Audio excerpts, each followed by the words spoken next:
What's going on? 6 a.m. from the 104.5 The Zone Studios. Good morning. I am Justin Hawkins. The Stanley Cup Final last night was a thriller as the Edmonton Oilers take Game 1 4-3 in overtime, courtesy of Oilers center Leon Draisaitl with 31 seconds left in the overtime period. Draisaitl had 2 goals on the night, and his overtime goal was the third of the postseason, which ties the NHL record in a postseason. Also, a couple former Preds had a goal each in Victor Arvidsson and Matthias Ekholm for the Oilers, helping in the win. Tonight, the NBA Finals are set to get underway in Oklahoma City as the Thunder host the Indiana Pacers, both teams looking for their first NBA title. Shai Gilgeous-Alexander and the Thunder are the heavy favorite at minus 700 odds. Meanwhile, the Pacers are at plus 500 to win the NBA championship. Tip-off tonight is at 7:30 p.m. on ABC in OKC. Involves baseball news. Junior pitcher Liam Doyle was announced yesterday as one of the 3 finalists for the Golden Spikes Award, an honor given to the best amateur baseball player in the country. Doyle is the 4th Tennessee player to be nominated for the award, first since 2005, but he would be the first Falls players to win. For all your foundation repair and waterproofing needs, you've got to go to USSTN.com. Breaking news at once. On your home for the Titans and Vols, this is 104.5 The Zone.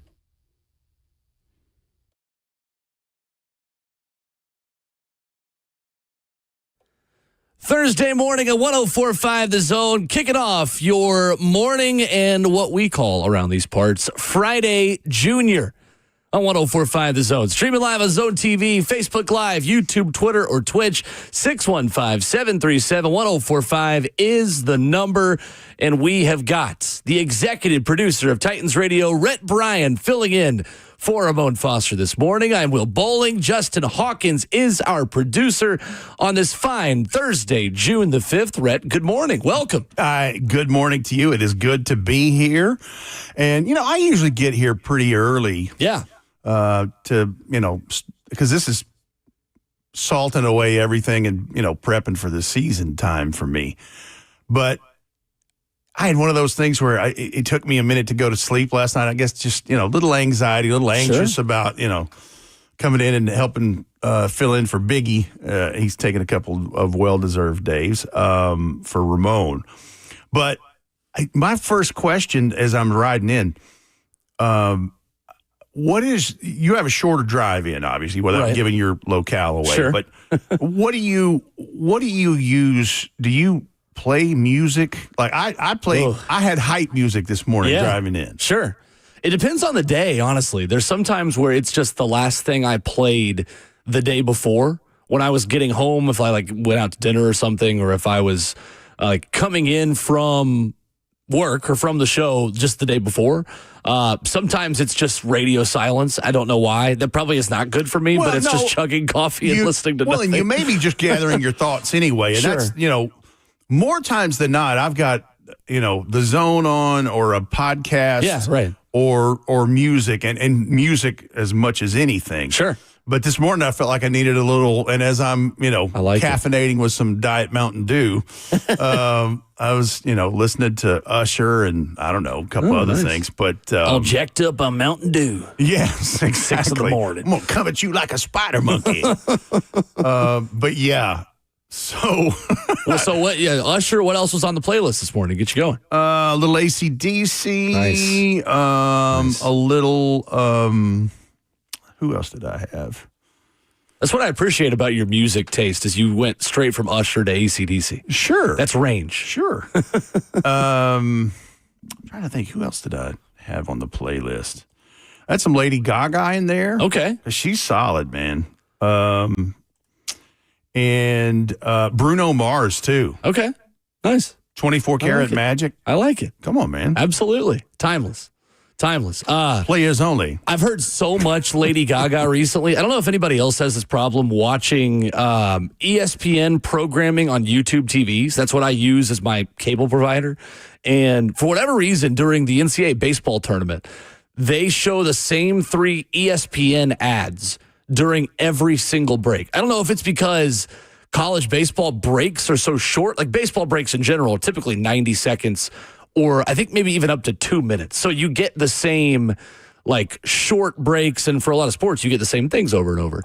The F1 commercial that ESPN has the most annoying Lady Gaga song I have ever heard in my life. It's called Garden of Eden. Okay. Where she is just at the very end, she's rapping like, I'm going to take you to the Garden of Eden. And that has been the sound of my weekend, is Lady Gaga Garden of Eden. And because so you're it's like, the F1 commercial. Leave me out of the Garden of Eden. Every single break. I don't want to see Adam. I don't want to see Eve. I don't want to see the snake. No. I don't want to see none of that. She is the snake in this situation. It is so annoying. I'm glad you brought that up about streaming services. Yeah. Because I feel like there are some platforms where the same client has been sold those avails. So there's, it's either a promo fill or it's somebody who's actually gotten a streaming, ad package. Right. And to see the same commercial 50 times while you're streaming a show or a movie or whatever. And that's why the whole thing without ads option gets more appealing. I know, honestly. But sometimes it's odd. I'll give you an example.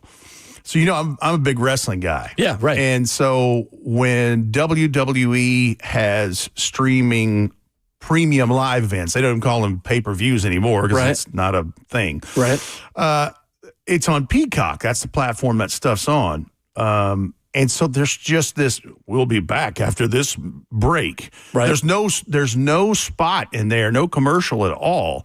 And it's just this bed. Oh, yes. It's this music bed. It's almost like when the Titans have a presser act. That's the first thing I thought was the Titans load up. You got this earworm, and I forget the bed right now of what it is for Peacock with WW, and maybe they use it for the other things that streams live on there. But it becomes, I end up walking around the house doing that bed in my head. Nice. I would love to know also the amount of hours that we have spent with the amount of Titans press conferences that we have listened to or watched, hearing the Titans load in bed of the dun dun dun dun dun dun dun, like that. And there's some things I want to know, like what are my stats when I die? Like, and that's one of the stats I want to know. How many minutes did you spend driving in traffic? Right. How many minutes did you spend sleeping? Totally. Ashley Farrell, who's now in Knoxville working for the Vols. She's the one that had that bed, and obviously they're still using it. Right. I think that bed's been around 5 or 6 years. Yeah, something like that. Right. And it's for every press availability. It is. There's no telling how many. I think because with what we do, right, I usually will roll on those press conferences so I can pull cuts from it and play actualities or use stuff for Titans Countdown for sure on game days. So there's sometimes when the presser doesn't start, and so it's 10 or 15 minutes of that stuff. So we might be scared at how many hours we've heard that loop. Maybe it'll be the first dance of my wedding. Probably not, but. Peyton, if you're listening, I'm joking. 615-737-1045 is our number. Question of the morning we're going to put out on Twitter at Ramon and Will is music-based. And again, Rhett has a crazy amount of range when it comes to music, and you have been a music DJ. You have been, you've worn so many different hats in the radio world. I'm curious, and we've asked this question before, but it always brings up some great stories. And I think the week of CMA Fest, it is a great one that we can kind of sprinkle in as we talk Titans this morning, as we get to a number of stuff and talk with Coach Mack at 7:20. The best concert you have seen in Nashville. What is the best concert you've seen in Nashville? 615-737-1045. We'll put it out at Ramon and Will. You can let us know there as well. Because, Rhett, this goes beyond country music. It goes beyond just, CMA Fest what CMA Fest used to be called what? Summer? Fanfare. Fanfare, that's right. It was at the old Nashville Fairgrounds. That's right. And people just lined up and got autographs and pictures and then there was a stage down on the Nashville Speedway down there. Okay. Down on what would be the infield and part of the home stretch start-finish line of the track. Okay. And there would be concert and the people would sit in the grandstands. Gotcha. But it is much, much different from what it was in the 80s and early 90s. It has become a spectacle and obviously just a huge week-long deal with multiple I mean, look, if that's your life, you go around to places in Nashville right now, and you might just see a pop-up concert that, under a pseudonym or, whatever, and all of a sudden, oh my gosh, this person's here. And that stuff still happens with not just country music, to your point. Right, 100%. But, all right, so what's the concert for you? Are we revealing that here? I can. But mine is a little bit of a cop-out because it wasn't in Nashville, but it was in the state of Tennessee. The Morgan Wallen concert at Neyland Stadium last year is going to be hard for me to beat. There's you and 100,000 of your friends that would agree with that. I mean, truly, it's going to be hard to beat for me for a very long time. I can't tell you how many generational people your age were clamoring, looking for tickets. I gotta go. It was unbelievable. And I get it. Look, the walk-up thing's really cool with him.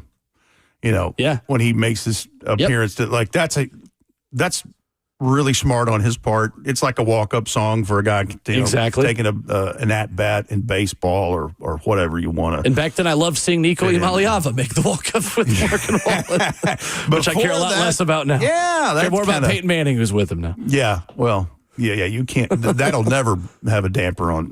Number 16 is forever. So. 100%.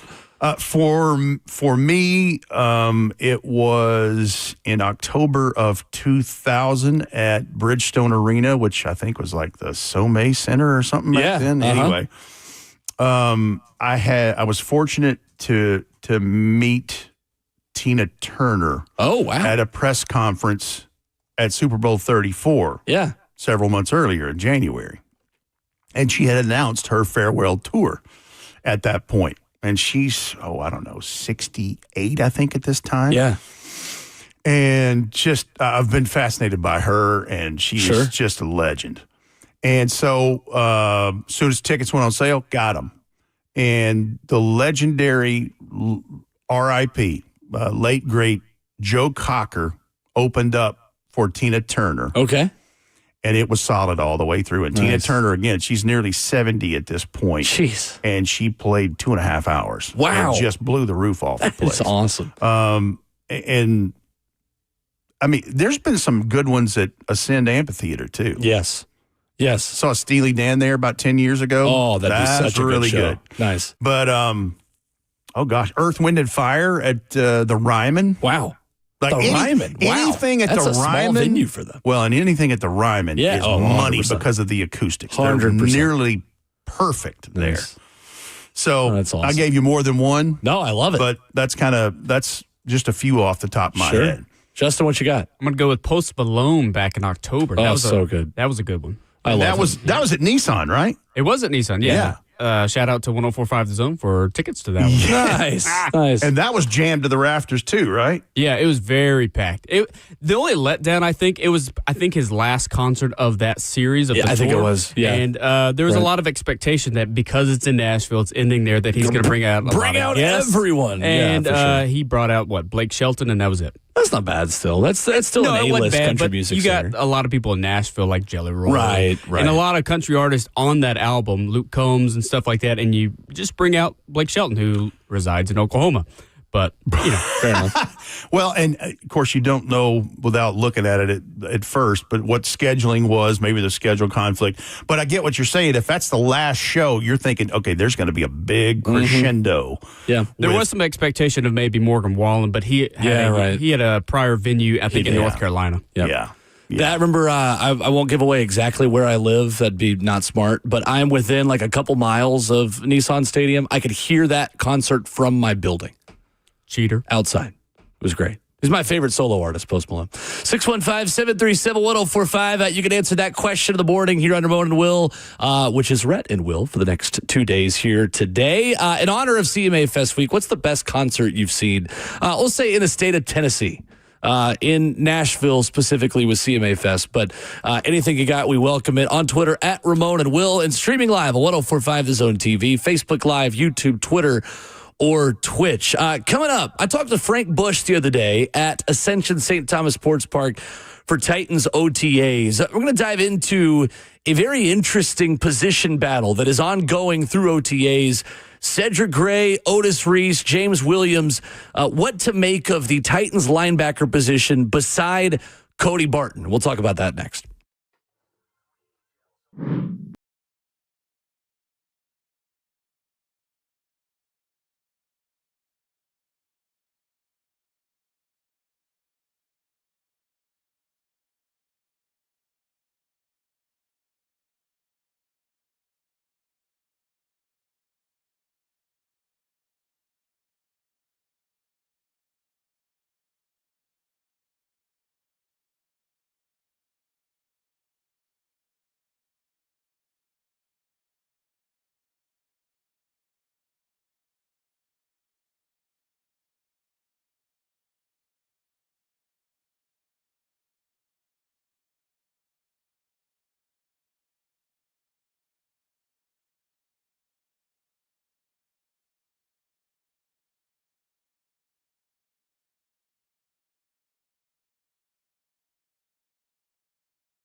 Ramon Will at 104.5 The Zone is brewed by Scooters Coffee. Visit a locally owned location near you in Rivergate, Smyrna, Brentwood, White House, or Mount Juliet. With Rhett Bryan filling in for Ramon, I'm Will Bowling. 615-737-1045, the number.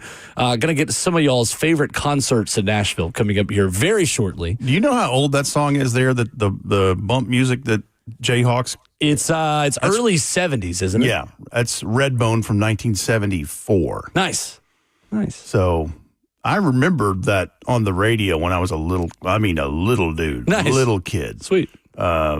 But yeah, that's a good groove right there. That's a very good one. Good way Very to good start the morning. So Frank Bush, Rhett Bryan, right now has a competition on his hands for the spot next to Cody Barton at inside linebacker. Rhett, I feel like at this point of the process, very early in the process, through OTAs and with mandatory minicamp next week, to me, this is the most clear-cut position battle the Titans have on their hands right now. You've got a lot of wide receivers that are battling for a spot on the roster. But when you look at the biggest question mark in terms of starting position, I feel like it's got to be whoever's playing next to Cody Barton, the biggest question mark on this roster right now. Yeah, and maybe tomorrow that's a topic as one of the biggest crowded battles. Yeah, sure. Is the wide receivers, because there's 13 in-house for that right now that may be fighting for one, maybe two spots. I don't know. Outside of, the big five. Sure. So, but yeah, when you and I talked about this and started prepping yesterday afternoon and into the evening, I went back and looked at, okay, so here's a rundown of current linebackers in this. Cody Barton, you mentioned. They signed him to a 3-year deal, I believe? Mm-hmm. I believe 3 years, $21 million. Yeah, and he'll be 29 in November, tenured, 6-year pro, and one of the handful of linebackers in the last 3 years that has 100-plus tackles. And the names that he's mentioned in company with is good. The Fred Warners of the world and, right. Roquan Smith. All right, so outside of him, there's Amari Burney, a third-year guy from Florida, who is in the building right now. David Benda, an undrafted free agent from Texas. He's played a lot of football, too. 6 foot, 236 for the Longhorns out of Katy, Texas. Curtis Jacobs, who's a second-year man from Penn State. We didn't see him the other day. He was the player that Coach Callahan mentioned was ill that day and would not participate. Anthony Orji, we know because he was a Vanderbilt Commodore. He's a second-year guy from the Commodores there. Good special teamer, too. Right. And then the three that we know and are focused on, and that is Cedric Gray, the second-year man from North Carolina, who was, a third-round pick? Is that right? Fourth-round pick. Fourth-round pick. Top of the fourth. And who, had, I believe it was a shoulder injury, and that really knocked him out of training camp, and because I think he got hurt this time last year in OTAs, if I'm not mistaken. And so that kind of put him behind the 8 ball. And then Otis Reese, we know very well. And then James Williams, the guy that I really like, that is the converted safety from Miami that they drafted in round 7 last year. Right. So, yeah, those are the ones that are, trying to stack up next to Cody Barton. And Cody Barton, by the way, they had him mic'd up for practice. You see those? He's got a great personality. He does. And so you can see he will be some of the engine that makes that group run in terms of just kind of the energy. But, yeah, this is an interesting group that Frank Bush has to work with. And obviously, Cedric Gray, he loves Otis Reese. Cedric Gray and James Williams are the ones that I think he's probably the most excited about. I mean, Cody Barton, great. That's not an empty chair at all. Right, for sure. You're bringing in a seasoned pro who can come in and help. Mm-hmm. But those other two guys, he's having a chance to mold into what he wants to fit into Denard Wilson's defense. Totally. I caught up with Frank Bush a little bit the other day before practice over at Ascension St. Thomas Sports Park. You hear at the beginning of this conversation, Frank Bush, the inside linebackers coach for the Titans, starting with a conversation about Cedric Gray. We talk a little bit about James Williams, plus what he likes about Cody Barton in coverage specifically. This was Frank Bush earlier this week. Yeah, he's doing a great job. Like I said, everybody's growing and learning, and they're trying to get a feel for, Cody and how that all operates. But he's doing a great job. He's physically fit. He's learning the defense. He's taking leadership, taking on ownership of the defense. He's doing a good job for us. How do you view this competition for that second spot? Is it something you're focused on right now, or is that kind of more of a July, August problem? Oh, it's something we're focused on right now. I mean, we're not just out here spinning our wheels. We know we got to get some stuff done. We got to make some strides. Cody's doing a good job, but there's a question about how we're going to fill that hole over there, and the guys are stepping up to the challenge. Not just Cedric, but James is doing a good job as well. And hopefully they make it a tough decision, and we'll see where we go from there. But all those kids are doing a good job. What is that next step you want to see from James this offseason as he continues to kind of just learn the position? There's a plethora of things, but ultimately, you want to see him bend his knees, take on blocks, strike people, be a great communication, a great communicator, help guys get lined up, just all the things that linebackers do. That he started to learn those things last year, and then he kind of became pigeonholed into special teams and didn't get to play a lot. And then when we threw him back into the action, he had to kind of restart. And so we want him to just pick up where he left off and just learn all those things that it takes to be a linebacker. Again, footwork, hand use, eyes, drops, all those things that obviously he's got a tremendous amount of talent, and now we got to develop the skill. For Cody specifically being a 3-down guy and getting better as a coverage linebacker, what has he got to do to take the next step in that department? I think just what you said. He's got to focus on learning our defense, knowing who he is as a football player, and then trying to be his best self. The kid's got a tremendous skill set in the sense of he knows where he's supposed to be. He knows how to get to the different spots on the field. He understands schemes and whatnot. And now he's just got to keep learning our defense so he can put himself in position to make plays. So that is Frank Bush, Titans inside linebackers coach, catching up with me earlier this week. Rhett, there's a couple things that stick out from what he said there. First of which, talking about James Williams, saying he kind of had to restart last season when he was switching from playing a little bit of inside linebacker for us to a primarily special teams role and then coming back at the end of the season. To me, that suggests ideally they want a consistent linebacker role for him this season, not just special teams. They want a consistent role kind of carved out to say, all right, this is, whether it's the amount of third downs, whether it's covering a tight end, whether it's a coverage role or what have you, some level of consistency in just playing the linebacker position with live bullets flying is the best way he's going to learn how to be a linebacker, not a safety, which is what he was in college. It's funny you mentioned this because that is what I heard. Because first of all, it's football practice when you hear the jugs machine in the background, and tight ends and wide PR receivers. people like Randy Jordan leaving the station. Jordan. And that's on me because I did an interview with Randy Jordan, and as soon as I was done, Kaylee Connors was like, "I did a last call. Who wants Randy?" And Randy was ready to move, but because I actually joined that huddle up with you and a couple of others with Frank Bush, but I heard the same thing. What I heard, barring the unforeseen, James Williams is going to play in that group and play quite a bit. And listen, Frank Bush is excited about this young man and the skill set he can bring. Because here's the thing, and there's plenty of examples. The penultimate Titans example is Keith Bullock, who moved from a safety position to a linebacker position and one of the all-time great Titans. Similar path for James. He just, he outgrew his position in body and frame. Like Tariq Woolen is one of the rarities in Seattle, is a big dude. Mm-hmm. But he's just big enough. He moved up to the next level. Right. James, smart cat, and certainly is still learning the position. But I think, yes, you're right. He did learn some linebacker stuff, shifted to the special teams things, and then had to, help coming down the stretch. And obviously Cedric Gray's story, he missed first 10 games of the season? First 10 games of the season, yep. And so, he's still picking up where he left off. Right. I think the thing that is the constant theme with those who have been on this roster last year is what's the move towards year 2? What is it? I mean, it's not just those guys. I mean, that's a common theme, whether it's J.C. Latham at right tackle, Tavondre Sweat in the middle. Yep. And here's the thing.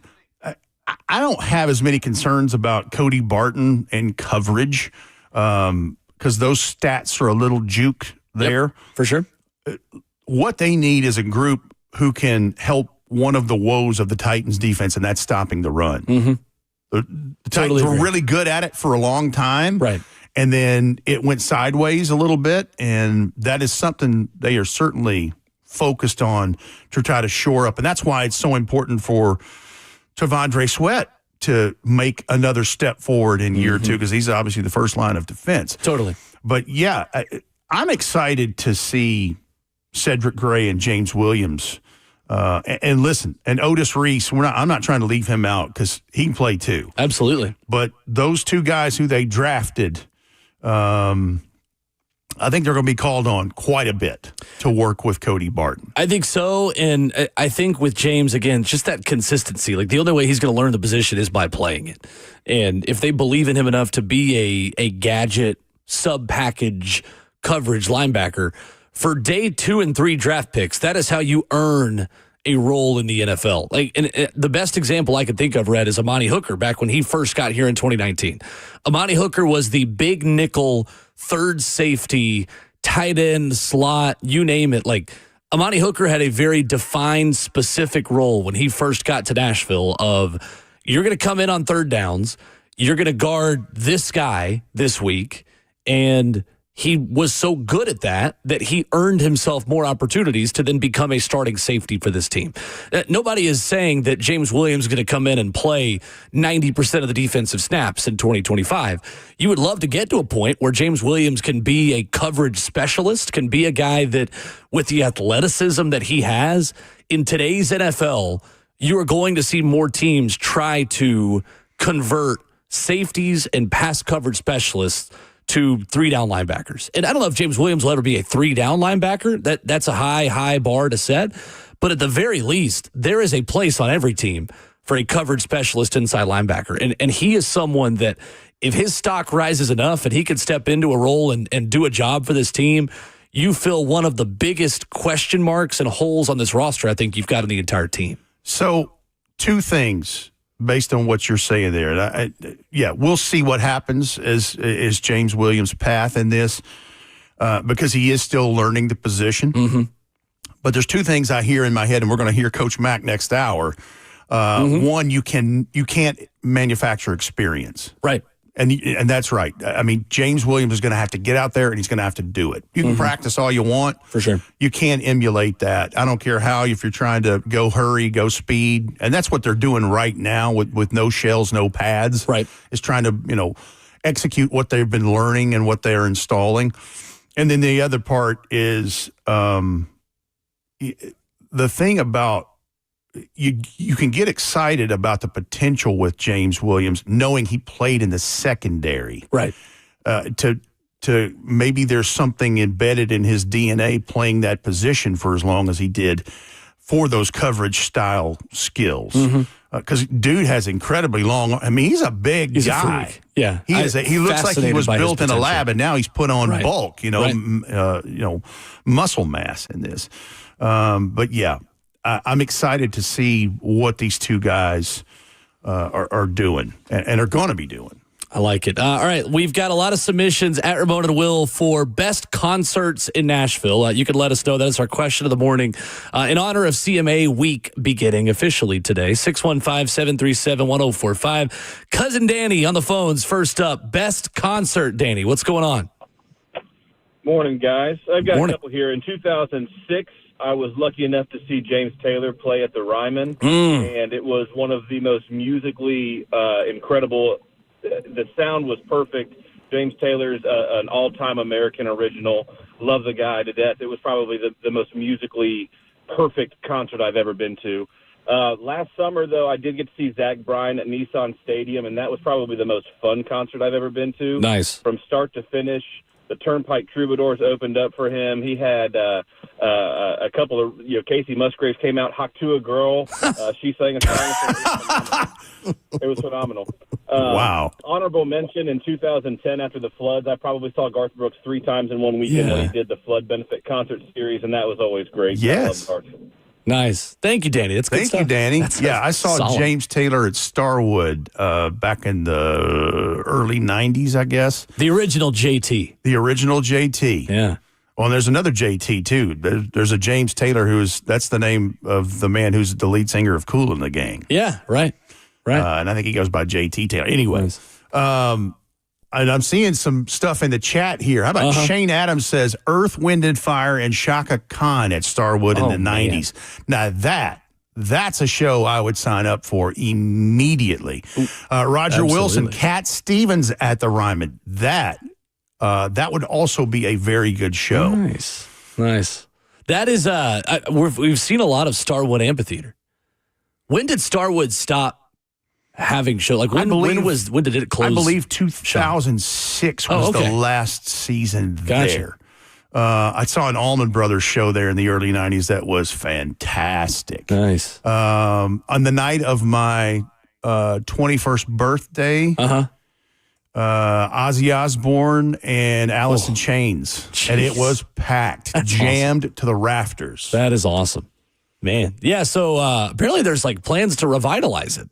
There's plans to revitalize Starwood Amphitheater site gaining momentum. Yeah, now for a news story like a week ago. Before we get too excited about old heads like me going, man, the Starwood's coming back. Hang on a second. I've seen the.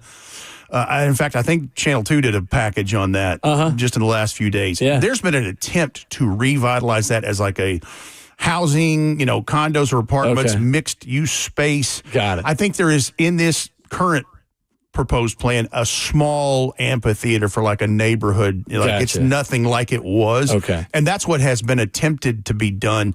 Like when it closed after the 2006 concert series season, there was a plan to make it a housing thing and a mixed-use space. Gotcha. And then the recession hit, and that ended that. Oh, yeah. And I think the property's actually sold once or twice since then. Interesting.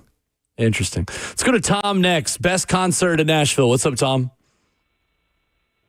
Yeah, it actually happened in Murphy Center in '93. I got to see Pearl Jam and King's X. Okay, nice. I Pearl like it. Jam. In the Glass House down in Murfreesboro. Glass House. Thank you, Tom. And King's X. I haven't thought about them in a while. Yeah. Oh, Nice. Listen, that's the thing about before there was a Bridgestone Arena. Yeah. Oh, yeah. The Glass House held a lot of important, there's been some huge names. Elton John played the Murphy Center, didn't he? Elton John played more than once. The Who played at Murphy Center. U2's played at Murphy Center. Journey a handful of times. The insane. Eagles on the Long Run tour. Yeah. October 12th, 1973, Elton John at the Murphy Center. Of course, the king of rock and roll, Elvis Presley, played at Murphy Center. Gosh, that's crazy. Oh, yeah. Pretty wild, huh? That is awesome. 615-737-1045. We'll hear from Cedric Gray coming up. We had the chance to talk with him. The media did before practice the other day over at Ascension St. Thomas Sports Park. You'll hear from him coming up. Plus, I've got some college football recruiting news that is going to make you feel very old. I apologize in advance. That's next.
Ramon Will on 104.5 The Zone, wrapping up the opening hour on this Thursday, this Friday Junior, as we call it, 615-737-1045. Rhett Bryan and Will Bowling. We have got a ton of excellent concert submissions of the best shows that you all have seen in Nashville. We'll get back to that and back to the phones on that in just a moment.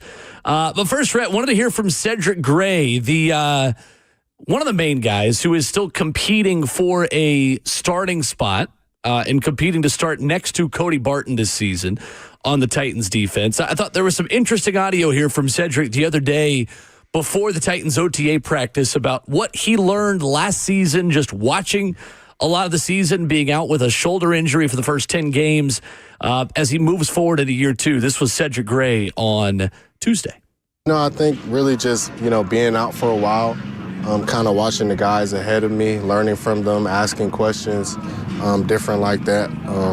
I always saw myself as a student of the game, so just always keeping myself learning and staying ready so when the opportunity presents itself, I can take advantage. There's a lot to take in year one. Year two, you're a little bit more prepared. What are your expectations? What are your goals for year two that you want out of yourself? Yeah, definitely just want to be out there playing. In any way, shape, or form or fashion. Just want to be out there and contribute and help this team. How different is the linebacker room right now? I know Kenneth is gone and Cody's here and among the other changes. Yeah, it's definitely a little bit dynamic, different dynamic of a room. We got one vet and everybody else is kind of year two guys. So we're kind of a little bit of a younger group, but we're blending in really well. Cody has really stepped up as a leader. He's a very smart player. He helps me out a lot, helps James out, helps the homeroom out.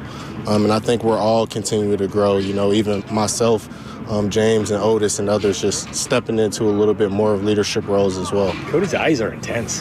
They steer through your soul. Yeah. What Cedric, you think is the biggest thing you learned last year? The biggest thing that I learned. Honestly, it really has nothing to do with football, to be honest with you. I think the biggest thing that I learned last year is patience.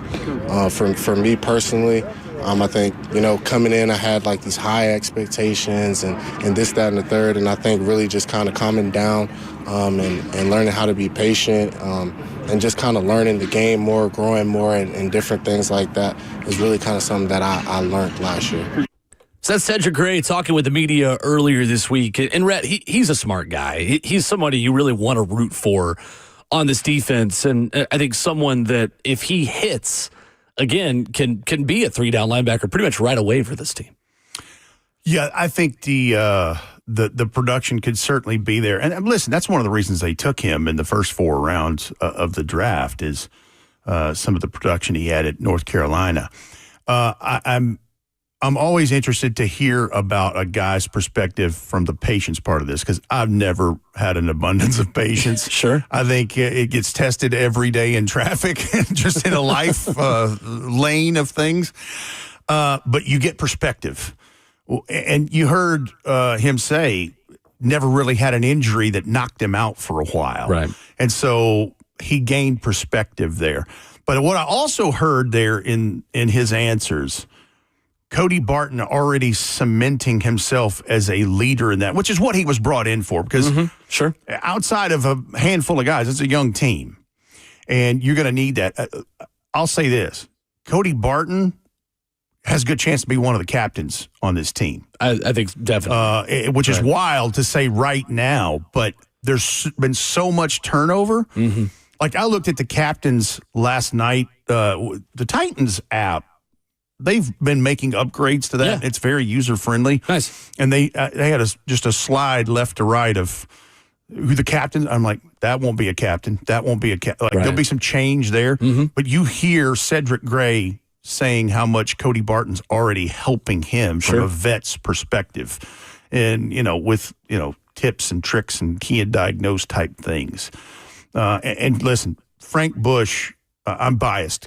Frank Bush, one of the better ones in the business to get you along the way. No doubt. And they're fortunate. He's fortunate to have them, and they're fortunate to have him. That's it. I like seeing how this group's going to develop. Clearly, it looks like it's going to be a youth movement unless they make a move with that number one waiver wire position as we get to cuts and things down the road. For sure. I like it. 615-737-1045 is our number. Our question of the morning at Ramon and Will, your best concert that you have seen in Nashville. Bam is next up with his submission on the phones this morning. What's up, Bam? Yo, top of the morning, fellas. How we doing? What's up? Man, chilling, man. The best, I got to agree with Rhett. Steely Dan was an amazing concert. Oh, yeah. I absolutely lost my mind. It was like a musician's heaven. To be able to hear them. The sound was perfect. The songs were amazing. My next submission is being with George Clinton in Parliament Funkadelic. Changed my life. Ooh, that is huge. I got a chance. I posted the picture up there. Yeah. I got a chance to be with George Clinton backstage, and let's just say that was a night I'll never forget. But being with George Clinton and Parliament Funkadelic was amazing. Seeing Frankie Beverly and Maze was a great concert. Man, Nashville's had so many concerts. It's kind of hard to just pinpoint them down. But if I had to pick, those two would kind of be the ones that stuck out to me. I love it. Thanks for sharing, Thank you, Bam. Bam. That's good stuff. Yeah, man, I'm just thinking about all those great Parliament Funkadelic songs. Oh, man. From back in the, timeless. And they are still played. Oh, yeah. At dance parties, at wedding, I played some of them as a disc jockey as formats changed. Sure. Here's a question for me in the chat real quick. Said, Red, if you could choose one, who would be your favorite artist of all time? That's impossible. I have too many You have so musical many. tastes, but Yes. I'll answer the other part that you would pay pay Super Bowl ticket prices to see. Look, if we're going full range of things, just because it's not possible, I would pay Super Bowl prices to see the Beatles. Oh, man. Yes. It's just not possible, Absolutely, for obvious reasons. yes. But that's, it would be that, or it would be, because I've seen some pretty famous people. But Yeah, sure. That's a first one off the top of my head. The one I would say would probably be Journey at their peak. If I could go back in the day and hear the legend Steve Perry just in his heyday. Dude can wail. Absolutely. Voice is a little different. Have you heard the drop recently of he and Willie Nelson doing? I think it's Faithfully. Oh, man, that's one of my all-time favorites. It's really kind of sad for me though, because Willie Nelson's 90, right, and his voice, which is signature, has never been one of these power singers. Yeah, right. You can hear Father Time creeping in. Sure. Same thing with Steve Perry. Right. But it's an interesting cover. Nice. I need to check it out. I like it. 615-737-1045. We'll continue to get through all those submissions as the morning goes. I always try to remind people who aren't from Nashville, and if you're listening to us, you know it this morning. We got a lot more to offer than just country music here in the city of Nashville. There is no doubt about it. So a lot of these submissions proving that point here today. We will also begin hour two coming up. College Football Hall of Fame ballots out. A lot of local ties up for submission, including Josh Heupel. I will tell you more about that coming up next.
What's going on? 7:02 from the 104.5 The Zone studios. Good morning. I'm Justin Hawkins. The Stanley Cup Final was a thriller last night as the Edmonton Oilers take Game 1, 4-3 in overtime, courtesy of Oilers center Leon Draisaitl with 31 seconds left in the overtime period to secure the win. Draisaitl had 2 goals on the night, and his overtime goal was his 3rd of the postseason, which marks the NHL record in a postseason, tying that record, actually. Tonight, the NBA Finals are set to get underway in Oklahoma City as the Thunder host the Indiana Pacers, both teams looking for their first NBA title. Shai Gilgeous-Alexander and the Thunder are the heavy favorites to start Game 1 at minus 700 odds. Meanwhile, the Pacers are at plus 500 to win the NBA championship. Tip-off tonight at 7:30 p.m. on ABC in OKC. In vol baseball news, junior pitcher Liam Doyle was announced yesterday as one of 3 finalists for the Golden Spikes Award, an honor given to the best amateur baseball player in the country. Doyle is the 4th Tennessee player to be nominated for the award, but he would be the first Vols player to win. For all your foundation repair and waterproofing needs, you've got to go to USSTN.com. Breaking news at once on your home for the Titans and Vols. This is 104.5 The Zone.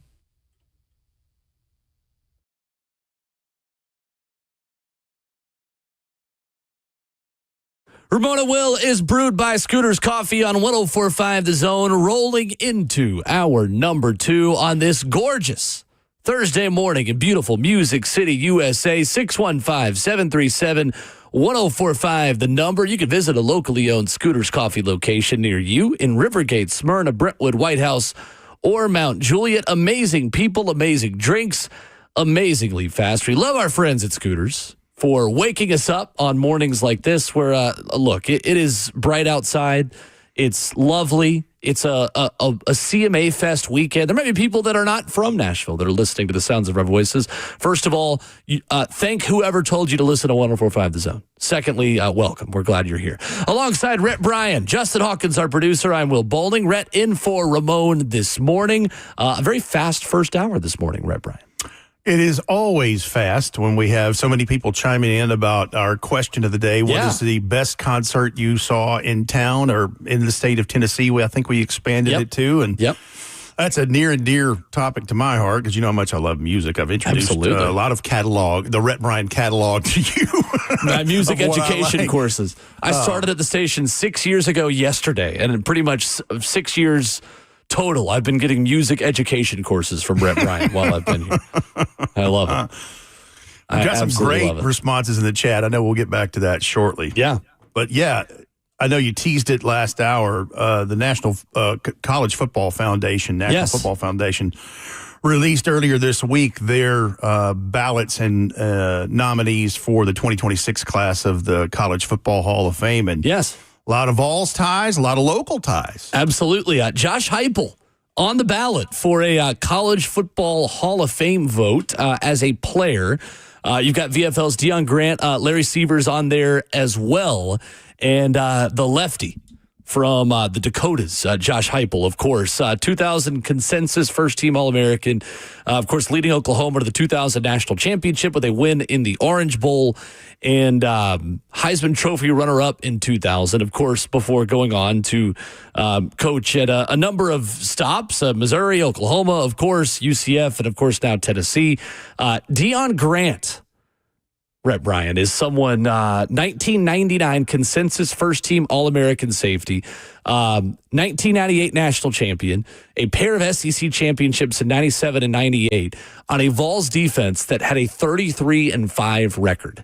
You think about the great all-time Tennessee defenders, and Deion Grant is right in that conversation. And because of the Al Wilsons of the world, you know, you start looking at who you sometimes forget about a guy like Deion Grant. I mean, he's a second-round pick by the Carolina Panthers. Like, he, you know, when you get drafted that high, you're like, okay, you've done some things. But, yeah, he is one of the key secondary guys in their great run of success in that national championship year. And certainly his body of work in the window of time he was there. No, Deion Grant's a ball player, man. Then Larry Sievers at 1975 and 1976, a two-time consensus first-team All-American, the first Vol to eclipse 800 receiving yards in a single season, on the ballot for the College Football Hall of Fame. It always is crazy looking back at some of those numbers, and it's why you can't make a one-to-one comparison of just raw statistics from older football, 70s, 80s even, to now, because of obviously how much more we emphasize the pass game than we used to. But thinking about first Vol to ever eclipse 800 receiving yards and how big of a standard that used to be is incredible to me. Well, when guys are running, wishbone, wing tee, and those, how much the evolution of the passing offense, and it was still in its infancy in college football. Now, it had been much more blossomed and explored and evolved in the pro level, with some of those early offenses in the AFL and the NFL in the 60s and 70s. Right. But it was still run heavy. But there's one player that you can draw a line to that has more modern stats in the Southeastern Conference and in college football, and that's Don Hudson, the Alabama Antelope. He was amazing. Nice. His name's on the training center in Green Bay. That's pretty good. They've been playing football there for a little bit. Yeah. But, nice. You can look up his numbers. Good Lord. But, there's Alabama Antelope. There's some interesting names on this 2026 nominees for the College Football Hall of Fame. And I know we're going to get to some ties. I want to go to some of the local tie candidates and from the borough, because I'm a borough guy. So absolutely. Joe Campbell, great running back for MTSU under Boots Donnelly back in the early 90s. Certainly, led the team in rushing all 4 years he played at MTSU. Don Griffin, 1985 first-team All-American, 210 tackles, 13 picks. Man. And nice. Played for Bill Walsh. Yeah. For the San Francisco 49ers. Nice. And won some rings. He was a great player. And then Steve McAdoo is actually a classmate of mine. We graduated together in class of 1989 in Oakland High School, and he was a tackle for Boots Donnelly, and two-time first-team All-American. And then, obviously, Charles Bubber Murphy, that the Glass House is named after. Coached there from 47 to 68 at MTSU. So some MTSU names in there. And then, obviously, there are some other Titans and local ties. Sure. I like it. Some of the names that make even me feel a little old that these guys are already up for Hall of Fame votes. Randall Cobb, East Tennessee native from Alcoa High School. Yes, indeed. Kentucky Wildcat. First FBS player to rank first or second on a team in rushing, passing, and receiving during his 2010 season with the Wildcats. Aaron Donald, up for a Hall of Fame vote. It won't be too long before he's up for a Gold Jacket Hall of Fame vote as well. And that will be a first ballot. Yes, it will be, no doubt. Mark Ingram, Alabama's first ever Heisman Trophy winner. It is easy to forget that he was the first ever Heisman winner for Alabama. That's wild to think about. Crazy. Deshaun Jackson, two-time first-team All-American, saw him play a couple games against Tennessee. Back in that series that Ramon Foster played in as well, played against Deshaun Jackson. And then Cam Newton, decent player. Another think about it. Easy Hall of Famer in college football. Long ago when he was first pick in the 2010 draft. Yeah, just wild. 2010 SEC Player of the Year, 6 touchdowns at the SEC Championship. The third player in FBS to have 20 passing and 20 rushing touchdowns in a single season. I mentioned at the end of hour one, I had some news to make people feel a little bit old. Rhett, this was incredible to me. I saw this yesterday. Michigan extended an offer yesterday to class of 2027 safety, Charles Woodson Jr. And let me say this. The older you get, the more this will become a thing. That's crazy to me. The offspring of some people we watched, when we were younger, and Charles Woodson is one of those. But to see their children are getting offers, and it's wild to me. What really is the headline of this is that ESPN again is just reporting about Woodson Jr. and not Marshall Manning. Does he not have any offers yet? We're just going to still have the erasure. I'm not bitter at all. Let me say this. As long as I've been doing this stuff on Titans Radio, that makes me feel old, because every draft season, and some it's more than others. There's one draft a couple of years ago. I think there was 13 guys that were the children of guys that I started covering that played against the Titans or played for the Titans. It's incredible. That are now, draft eligible and coming into the it's wild to think about. I mean, you had Asante Samuel Jr. not that long ago, too. Patrick Turned into a Surtain pretty the good player. second. Yeah, Pat Surtain. Right. Yeah. And we're going to see the next Manning in the not too distant future with Arch. Absolutely, we are. And that's one that everybody's had their eyeballs on, just like Peyton, just like Eli. I mean, listen, it seemed like yesterday. Yeah. I remember listening to the broadcast of the Music City Bowl, driving home from work when I was out of radio full-time but still in it part-time, and hearing Eli Manning throw his third and fourth touchdowns for Ole Miss to win. Right. I mean, I don't know. It just a lot of time. And it goes quickly. It does. Very quickly. Let's go to Bob. Best concerts in Nashville is our question of the day this morning at Ramon Will, where you can just skip the line and send in your submission. We'll interact with you there. But on the phones at 615-737-1045. What you got for us, Bob? Yeah, I got two for you. Okay. Let's go with late 80s Starwood with Stevie Ray Vaughan playing with the lightning behind him. Whoa. Nice. It was the most amazing thing I've ever seen. Nice. And then my second one is Bridgestone around 2004, 2005. You got Prince in the round. Oh, my. Oh, man. That was legitimately the best concert I've ever seen in my life. Bob, if we're giving out awards, you may have the call of the day because Stevie Ray Vaughan, my goodness, I'd pay good money to see him because he's saying late 80s at Starwood and the Lightning and and behind him, he tragically passed away just probably within a year or two of when Bob saw him because they were playing at an amphitheater in Wisconsin. Okay. And Eric Clapton was the headliner. And this, I think it was Alpine Music Amphitheater. Yeah. And helicopter crash. You had the helicopter in and out of the place, I think, for the talent, and helicopter crash in 1991. Wow. And my goodness, was Stevie Ray Vaughan. Whoa, was he good. That's Holy crazy. Moses. Prince in the round. Oh, my goodness. Yeah, that's a topper right there. Purple Rain. I mean, Purple Rain. good grief. In the artist chat, formerly known as Prince. Yes, exactly.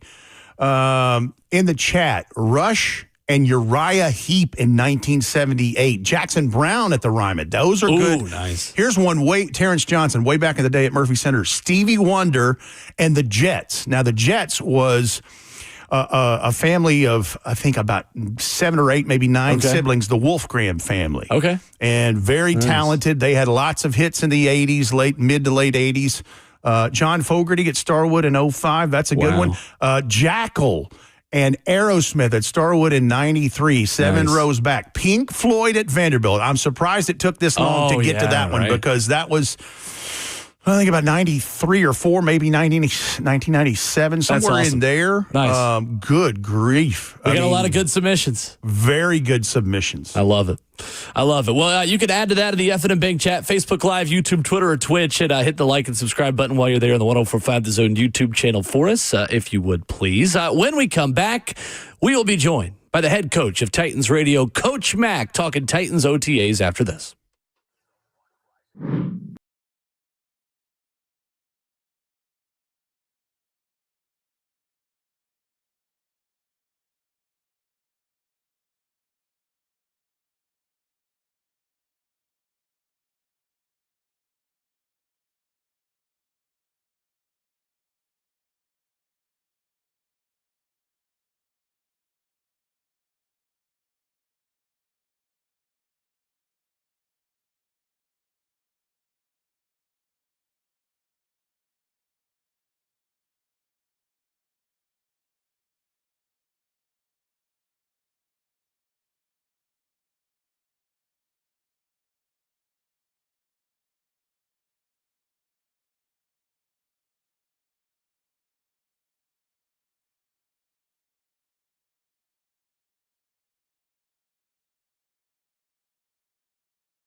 Ramon Will, 104.5 The Zone is brewed by Scooters Coffee on this beautiful Thursday morning in Nashville, Tennessee. Visit a locally owned Scooters near you in Rivergate, Smyrna, Brentwood, White House, or Mount Juliet. We've got Rhett Bryan filling in for Ramon Foster this morning. I'm Will Bowling, and joining us, presented by our good friends at Two Rivers Ford, the South's most trusted Ford dealer, Coach Mack, here on this Thursday. Mack, what's going on? How are you? Morning, Will. Morning, Rhett. You guys, I'm sure, crushed it this morning. We're having no fun at all, as always, as you can expect. Yeah, Mack. I bet that's true. I love it. Mack, was great watching OTAs with you and with the whole media corps that was out there the other day. I was so impressed, Mack, with Cam Ward and the timing with which he's getting the ball out of his hands right now. As you watch him and as you watch him kind of start to get acclimated to NFL practices at NFL speed, what stands out to you and what impresses you about him so far? Well, he's got a calm demeanor. It doesn't seem to be, I haven't talked to him personally yet. Both of you guys probably have, but it doesn't seem to be a whole lot bothering him. And he's very calm. But when you talk about him physically, I mean, the release and the spin that the ball has and the accuracy is impressive to watch. When you look at it, and just plus, I mean, the guy is all about business. His work ethic is really what you want, and the way that it's a brand new quarterback in the league, he doesn't look hurried or bothered about anything out there, and he seems to be pretty well stabilized. With both feet on the ground, and he's a very consistent looking and confident looking player, just with the way that he approaches everything. And then, of course, all the things that you hear about the way that he works and the way that he's assimilated himself into the team and not forcing himself on anybody, but just impressing people as far as with his work ethic and with his consistency, because that's going to be huge.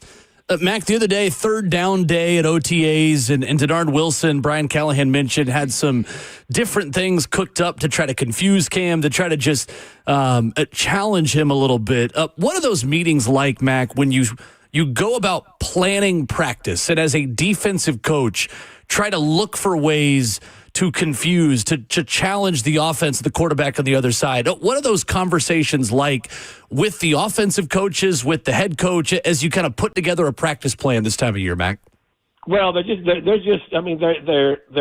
putting their install in. Their install goes in a linear fashion. You look at your install way before you ever get out there, and so it's not really trying to confuse anybody, but you're trying to progress your defense as far as the steps that you're putting your defense in.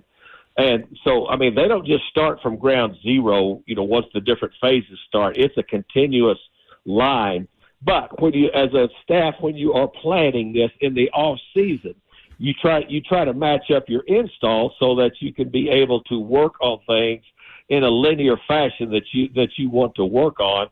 And you're not trying to confuse anybody. What you're trying to do is perfect both sides of the ball, and at the same time, have it be a competitive thing. But look, you're trying to improve both sides of the ball. You're not trying to beat the other side of the ball. What you are trying to do is be sure your guys are getting a good groundwork and a good basis for what you're going to do. It just so happens that in the third down day, as to where they are now, going right to the end of this phase two that they're in right now, this was where it worked into the fact that they could have some blitzes. They've been blitzing. I mean, I've been to practice every day since they started, the off season, and so you could.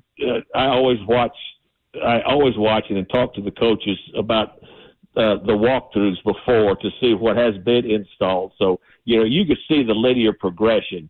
But yes, you're correct. When we were standing there watching it, I mentioned this day, that day that we were watching out there, Will, they were bogeyed and moving around, quite a bit, especially at that last third down session, as far as being able to bring heat. But it's just part of the normal install now.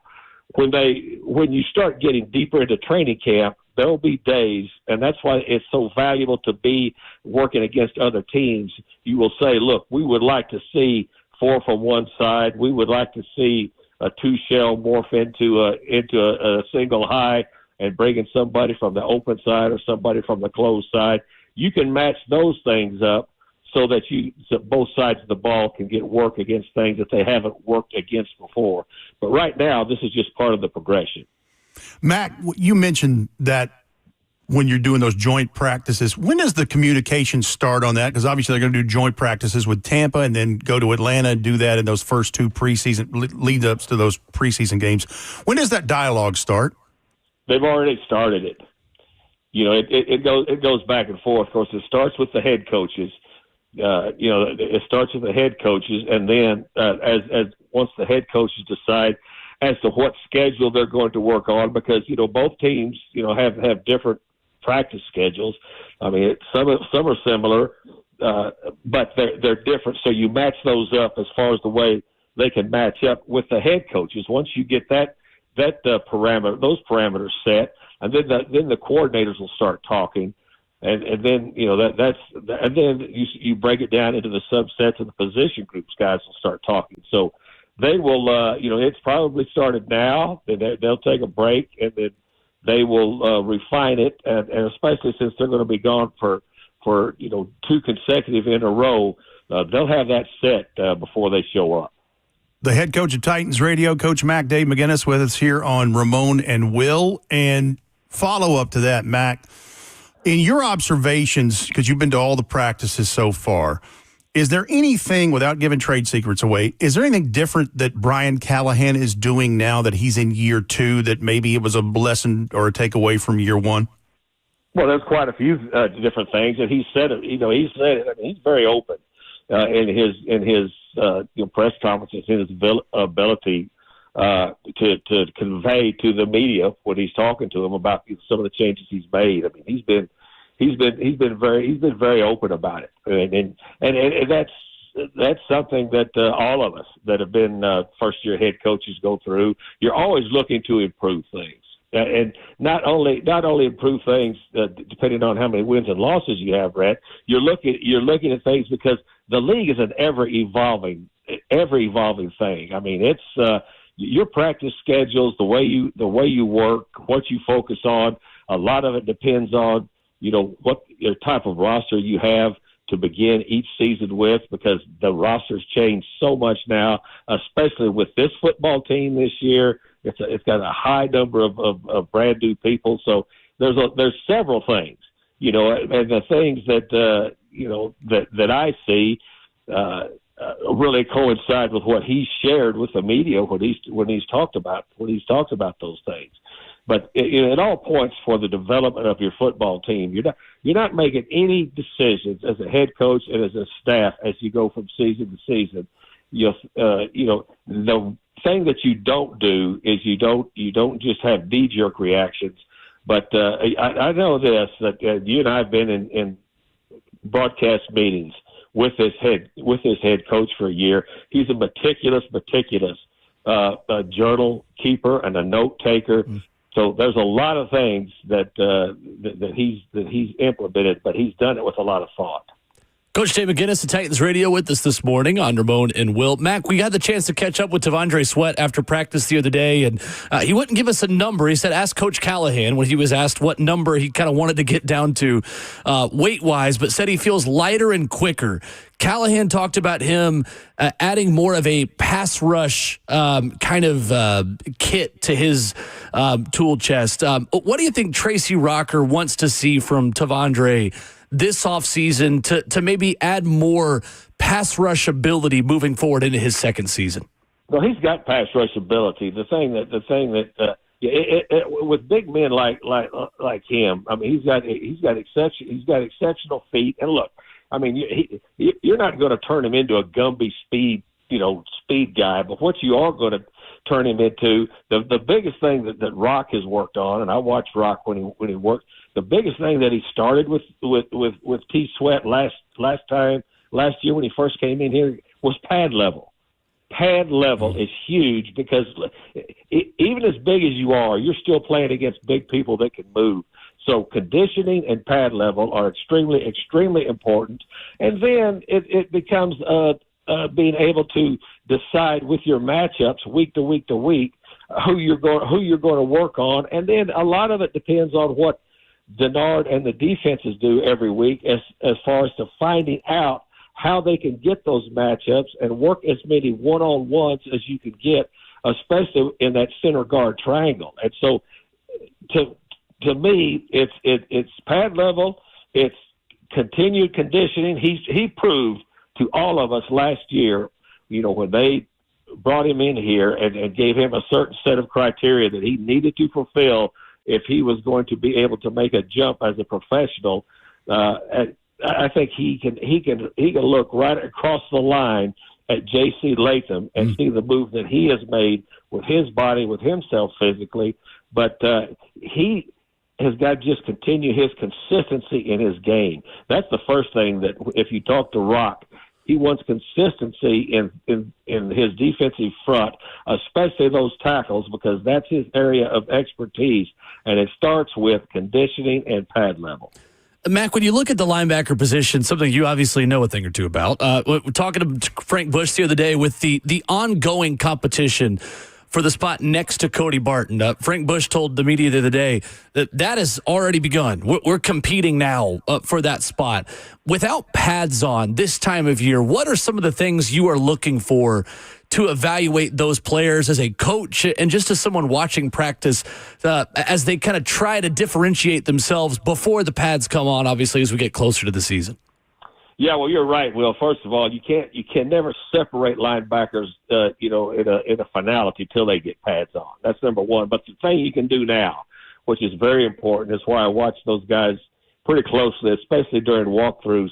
The first thing you have to work on, and again, you've got one linebacker that missed a whole lot of his rookie year that was critical for his development. So Gray's thing that he has to do is stay on the field. He's got to stay on the field because you watch his collegiate tape, you can see that he's got some linebacker instincts, but he's got to stay on the field. And then you got to convert at safety. I've converted several safeties in my career as the linebacker, going clear back to the Bear days with a guy out of Tulsa named Barry Benner that we traded for from Dallas. It was a safety at Tulsa that ended up being a really good middle linebacker or inside backer, middle line, off the ball linebacker. And that's not unusual in this day and age of football because is how that position has morphed because it's a different world now. But the main thing you ask about what I look for two things. Where are their eyes and how quick are they getting ahead of the play? Because, you'll find it if you go into Frank Bush's, he and I coach linebackers, been together for a long time, and you go into his office and you will see somewhere in his office on the board in his meeting rooms, a big sign that says eyes before feet, because you've got to train a linebacker in the National Football League with his eyes as to where he's looking, because they've got to learn how to read pre-snap signals, how to read what's going on, and also have to be able to get people lined up. That is extremely, extremely important and make things instantaneous. I watch to see where their eyes are and how quickly they are getting ahead of the play, not chasing a play. Because, look, a slow, correct decision at the inside linebacker spot in the National Football League, you're wrong because you're going to be behind everything. I look to see where their eyes are, and I look to see how quick they're getting ahead of the play. That's what they're working on. That's what they're working on right now. And as I said, Gray needs to be time on task on the field. He missed a lot of development time last year. And then, of course, Williams came on really at the end of the year. And Frank Bush really likes both of these young players because they're smart players.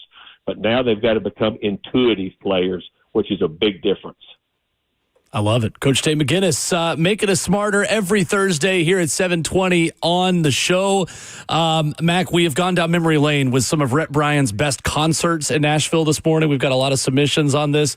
Obviously, Rhett, the equivalent to music like you with linebackers. So he knows a thing or two about good music and concerts here. Mac, I'm curious on the way out, is there a cool musician or someone just celebrity in your time coaching in Nashville that you have been starstruck by as you have been a coach here with the Titans?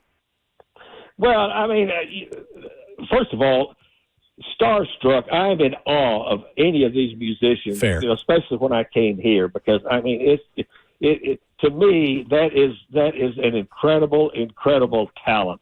And I've been fortunate enough in all the years that I have been here to be able to be, pretty close, to a lot of them, being able to be, not only here in Nashville, yeah, but on the road, being able to go see guys and be backstage and stuff with all of that. To me, it's a fascinating talent. And I mean, I'm jealous of it. I really am. Right. Because when you get around it, you're like, what in the world?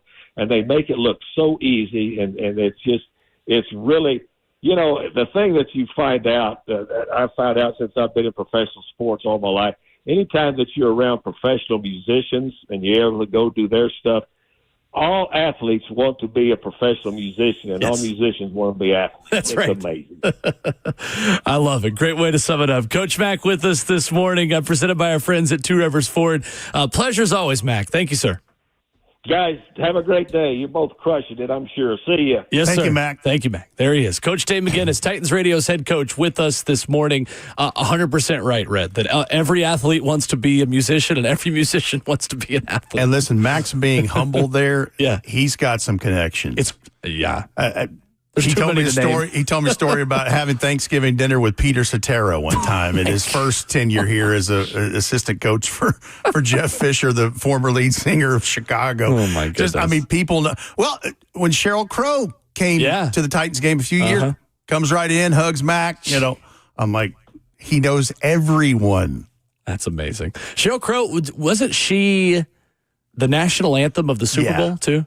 Yeah, that sounds right. Yeah. But yeah, she came, to a Titans game and comes in and just like they're old friends. Oh, my goodness. He's never met a stranger. That's amazing. Amazing. 615-737-1045 is our number. We'll catch you up on some NFL headlines. There was a proposed trade at ESPN.com made by an ESPN writer that I think would solve the Aaron Rodgers problem in Pittsburgh. We'll talk about that coming up next. We love being part of the moments that matter, which is why we're announcing employee pricing for everyone. You pay what we pay. Employee pricing at Two Rivers Ford. Locally owned, American made.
Ramon and Will on 104.5 The Zone is fueled by Scooter's Coffee. Visit a locally owned location near you in Rivergate, Smyrna, Brentwood, White House, or Mount Juliet.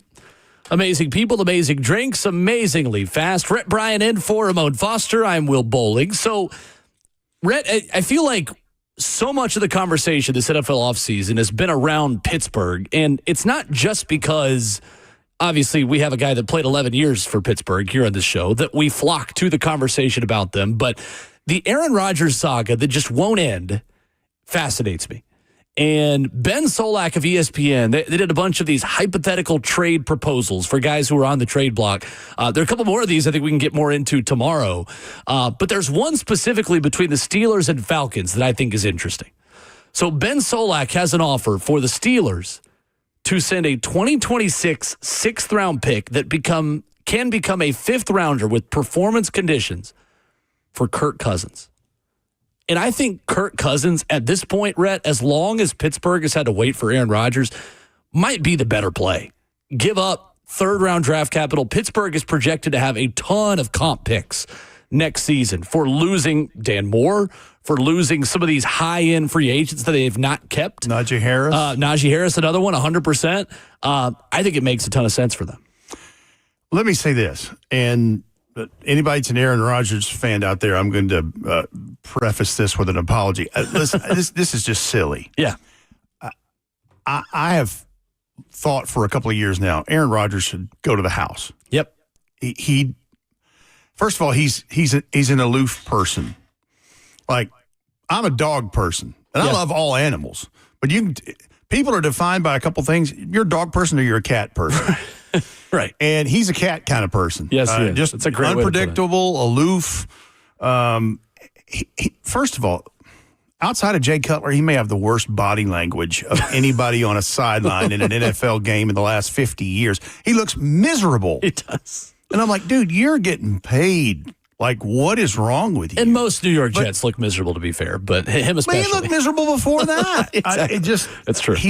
I don't know. But this whole thing that you read about with the people that cover the Steelers' footprint, it's so murky and cryptic and weird. It's like, I'm thinking about it. You know, dude, he went to Pittsburgh and did like a 6-hour meeting and like workout with them, didn't he? Yeah. Before the draft? Right. Yeah, he did. Because then the conversation was like, oh, well, what if they draft Shedeur Sanders in the first round? At 23, At 23, and it's like, well, would that maybe push Aaron Rodgers away from playing with them if they drafted a quarterback? And then obviously the only guy they drafted was Will Howard from Ohio State in the later rounds. They didn't even go Shedeur, obviously. And you know what? Honestly, I like Will Howard in that. I think there's something down the road for him. I agree. Totally agree. Not an empty chair, as Coach Mack would say. Right. But, I mean, they have to do something. I mean, mandatory minicamps are for the Titans next week and for most teams in the next few days. And they don't have QB1. Right. Like, time is definitely of the essence here. Now, Kirk Cousins in this proposed Benjamin Solak trade would be able to, you can plug a pro in and he can go to work because he's had multiple stops between Washington and Minnesota and Atlanta. But, like, you're going to have to make Aaron Rodgers' decision for him by proxy if you know, because the clock's ticking. And I can only imagine Coach Tomlin. I know. Because his level of BS filter is negative $1 million. Like, he does not care. Well, it's the crazy thing to me is, like, what kind of precedent are you setting with how free agents can hold you hostage in the future if you do go that route? And there have been cases of this in off seasons, you know. Not necessarily at the quarterback position all the time, but yeah, it just, I understand why you want that. I understand, but dude is in the twilight years, man. Right. To me, the tricky part of this, and it's one thing to talk about players not being there for OTAs or minicamp that are in more one-on-one specific positions. Like Ramon and I were talking about this the other day. Jeffrey Simmons not being at OTAs does not really move the needle for me because Jeffrey Simmons, has proven that he can work out with his people, with his guys, and is going to be healthy and ready for the season. No questions asked. That has been a consistent for him over the course of his career. But secondly, it's not like he is like Calvin Ridley, who needs to establish a connection and a rapport with a new quarterback. When you look at certain positions, not all positions are created equally this time of year when it comes to creating chemistry, creating a give and take between you and your teammates at premium positions. Like Aaron Rodgers needs to be throwing to DK Metcalf if he's going to be in Pittsburgh. Like he needs to be learning what his wide receivers, like a young. And they traded George Pickens, so I mean, there's like Roman Wilson played like 5 snaps last year, exactly, due to injury. The rookie out of Michigan last season, going into his second season, supposed to play a major role this season. Who the heck's throwing him the football? Like offensively, they're two top-notch weapons. Yeah. Outside of DK Metcalf is Jalen Warren, who's more likely going to be the bell cow back, right? And Pat Freiermuth. Yeah, for sure. So yeah, and look, Jeffrey Simmons. Let me say this. It is not a story until it's a story. Him not being at OTAs is not a story. I agree. It's a little more of a story if he is not there at mandatory minicamp next week, and certainly a bigger story if he's not at camp. Right. So let's just, as Mack would say, keep our powder dry. Yeah. I think it would be a little surprising if he's not there at mandatory minicamp. But if he shows up, then it's a non-story. I agree. Tracy Rocker did tell me Tuesday. He said, we expect Jeff to be here the next few weeks. So there it is. Yeah. And so that's as long as straight that still from his happens. position Right. coach, who I'm sure he communicates with regularly. Mm-hmm. Yep. I asked Tracy about him Tuesday. He said, we have communication. He said, he's got a plan that works for him, and we're great with that. He said, I'll keep it between me and Jeff on what specifically we want him doing this offseason, but there is communication, there is a plan, and we expect to see him very soon. And every coaching staff in the history of professional sports, especially in the NFL with this, all they want is a line of communication. Mm-hmm. Hey, look, I'm going to be working out at X, Y, Z, wherever, for sure, with whoever, and I'll touch base with you, and I'll keep you apprised of what's going on, and I'll give you an idea of when I'm dropping in town. I'm with you.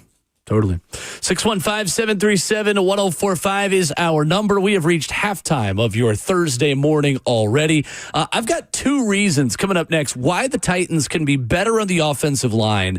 Pro Football Focus with some high praise and a stat that I did not know was a thing about one young Titans player that we'll get to coming up next.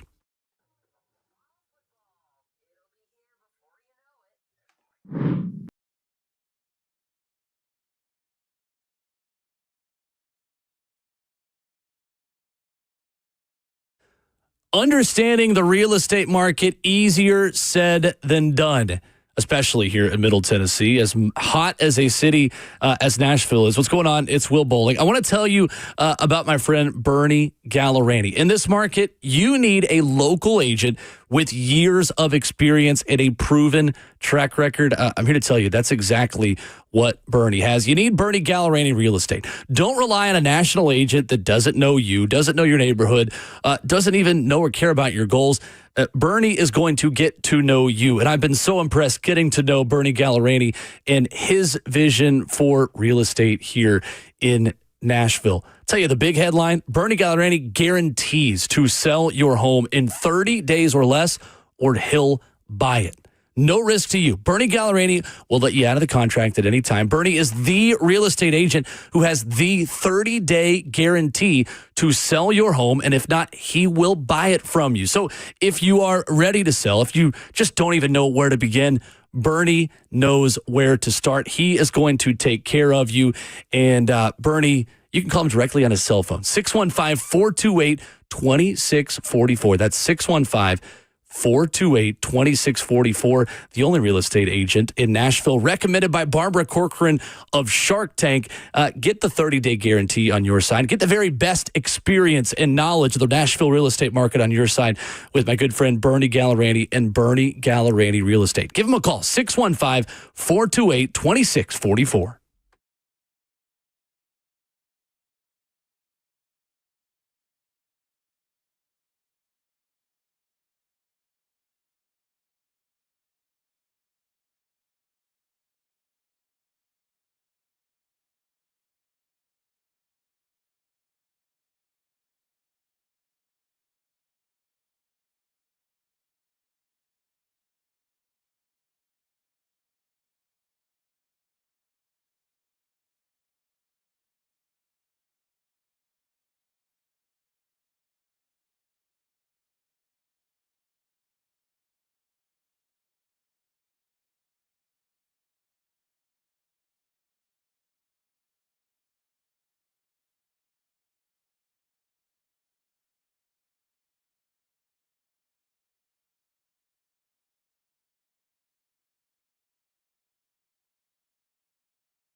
What's going on? 8:02 from the 104.5 The Zone Studios. Good morning. I'm Justin Hawkins. The Stanley Cup final last night was a thriller as the Edmonton Oilers take Game 1 4-3 in overtime, courtesy of Oilers center Leon Draisaitl with 31 seconds left in the overtime period. Draisaitl had 2 goals on the night, and his overtime goal was his 3rd of the postseason, which ties the NHL record in a postseason. Tonight, the NBA Finals are set to get underway in Oklahoma City as the Thunder host the Indiana Pacers. Both teams are looking for their first NBA title. Shai Gilgeous-Alexander and the Thunder open as the heavy favorite at -700 odds to win the NBA championship. Meanwhile, the Pacers sit at +500. Tip-off tonight at 7:30 p.m. on ABC in OKC. In Vols baseball news, junior pitcher Liam Doyle announced yesterday as one of 3 finalists for the Golden Spikes Award, an honor given to the best amateur baseball player in the country. Doyle is the 4th Tennessee player to be nominated for the award and first since 2005, but he would be the first Vols player to win. For all your foundation repair and waterproofing needs, you've got to go to USSTN.com. Breaking news at once on your home for the Titans and Vols. This is 104.5 The Zone.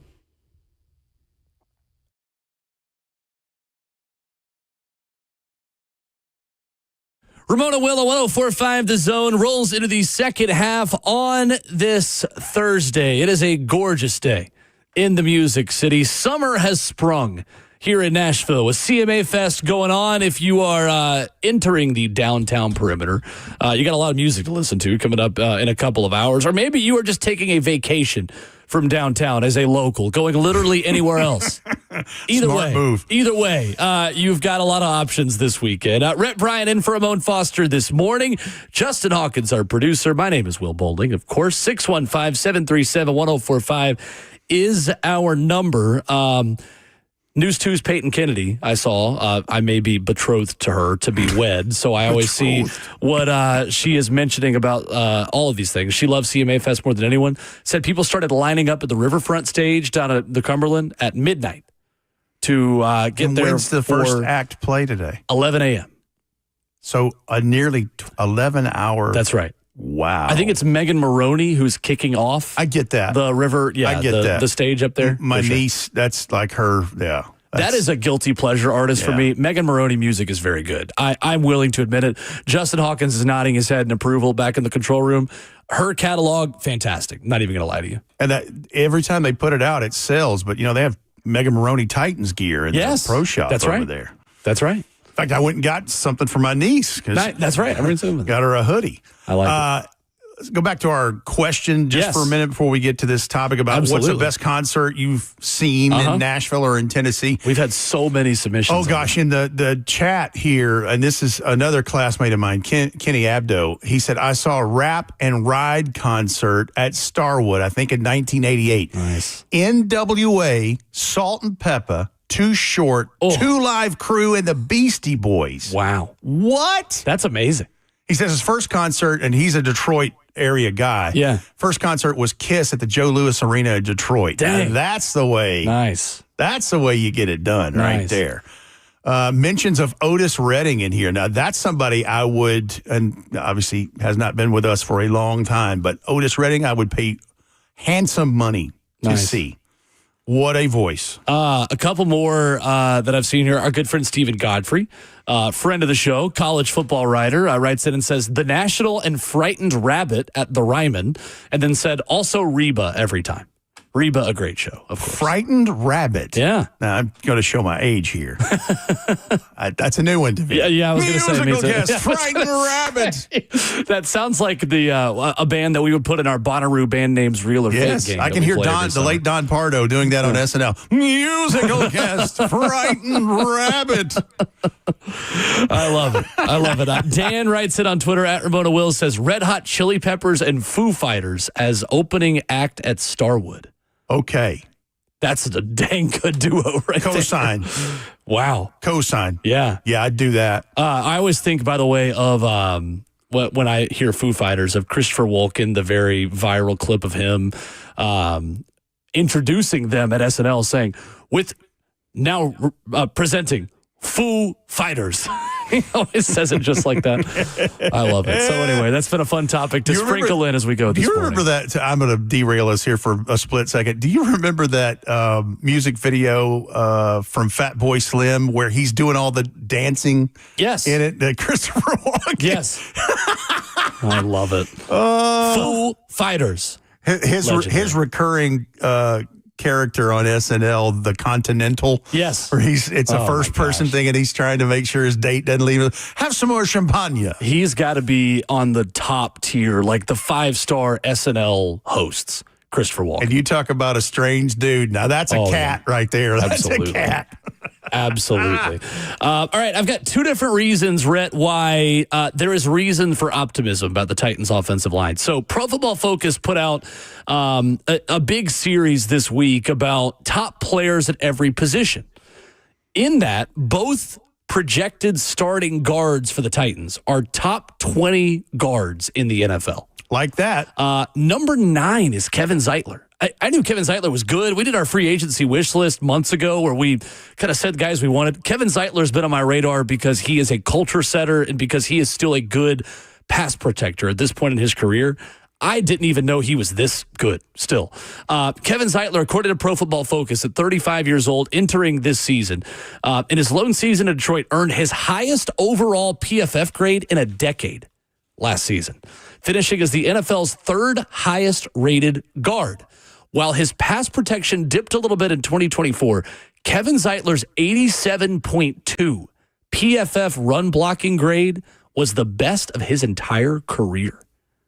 That's pretty dang good for a guy at 34 years old last year. Right. And by the way, that was the first question at Coach Callahan's availability, if he was going to be out at practice. A quote here, he's here. Again, we're just being smart managing him at 35 years old and getting here for this last half of the offseason program. So just take it slow with him. Don't need to see a lot of Zeitler at the moment. He's pretty proven at this point in his career. So more just about being smart than anything else. But he's here. He's participating. He's around. He's in meetings. He's with us.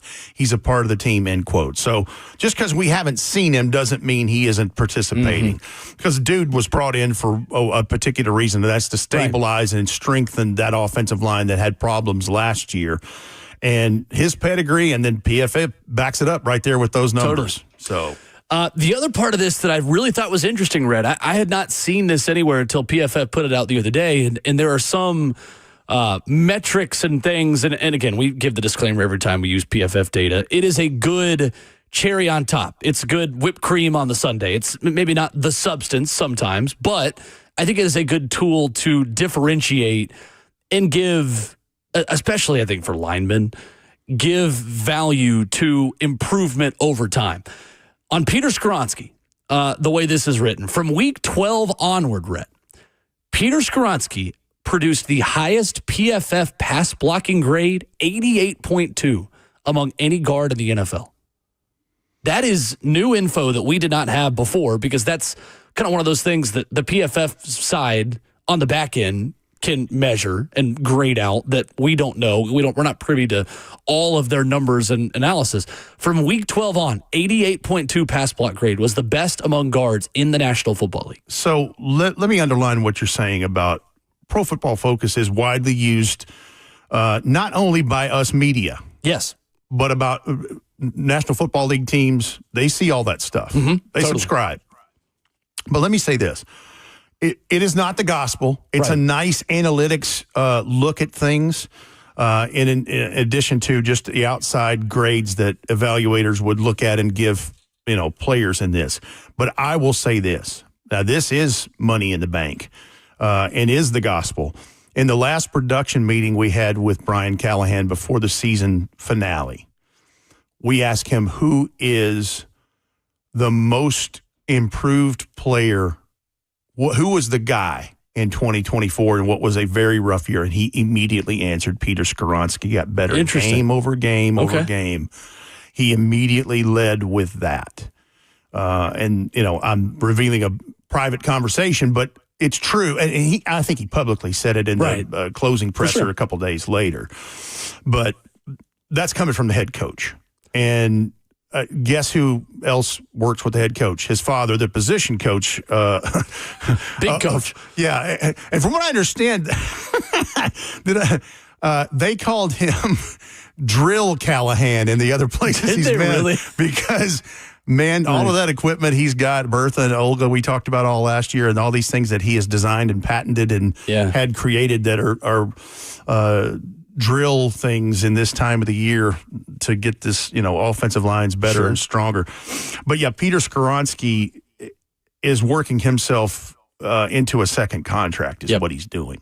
He absolutely is. And kind of breaking that trend the Titans have had of guys who have not had their fifth-year options picked up as first-round draft picks. Peter Skoronski, if he continues ascending at the rate he was last season, I think is going to be in a position to be a fifth-year option guy for the Titans. And not that this next person I'm about to mention needs this, because he's clearly showing he's motivated, but what a better example to show J.C. Latham, who's right behind him in that order of this is how you do it, this is how you improve, and this is how you can get to that very important and valuable second paycheck and the second contract off of the rookie deal.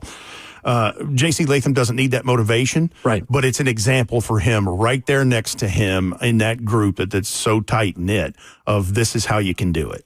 It is funny watching, funny in a kind of a cruel way, I feel kind of bad, but funny watching linemen go up against that sled for the first time of Bertha and Olga. This was such a big talking point last year when the new coaching staff came in and Bill had, and it's a little bit lower. You've got to get underneath that thing to lift it up. I mean, it's hundreds of pounds, this sled. But watching the other day, the linemen work on it, and I felt bad a little bit for Brandon Crenshaw-Dixon, the undrafted rookie out of Florida. Yep. Because you could tell, the thought process is how in the world? This thing is so different. How do I attack this thing? And it took a couple of tries, and he kind of got there by the end of practice. But you can see some of the rookies and even some of the veterans they brought in who are with this organization for the first time, learning the way all the guys like J.C. Latham did last season. How in the world do I attack this thing? Yeah, it goes from being their dark passenger, for lack of a better term, to coming into the light and being, because clearly in the first OTA made available to us last week, some of the better reps came from Peter Skoronski and J.C. Latham because that's all they'd ever known. In their time as a pro. And Bertha and Olga, you're right. It's an enormously heavy sled, single sled. Yep. Each of them are singles.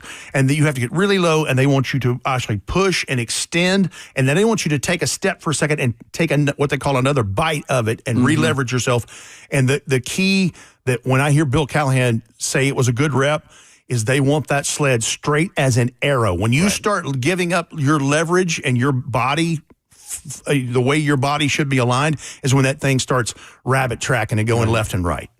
615-737-1045 is our number. We'll lead off with Gator Mike on the other side, talking about best concerts, if you want to give us your submissions on that. And as well, at Ramon and Will on Twitter, where you can follow the show and interact with us. Coming up, this was a little bit unique yesterday. A former Titans GM talking about the new Titans quarterback in Cam Ward on Good Morning Football. We'll play you that audio and talk more about the next steps for Cam Ward moving forward to mandatory minicamp next week. Coming up next.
Ramon Will, 104.5 The Zone is fueled by Scooter's Coffee. Kicking off your Thursday morning. Glad you decided to make us a part of your workday commutes.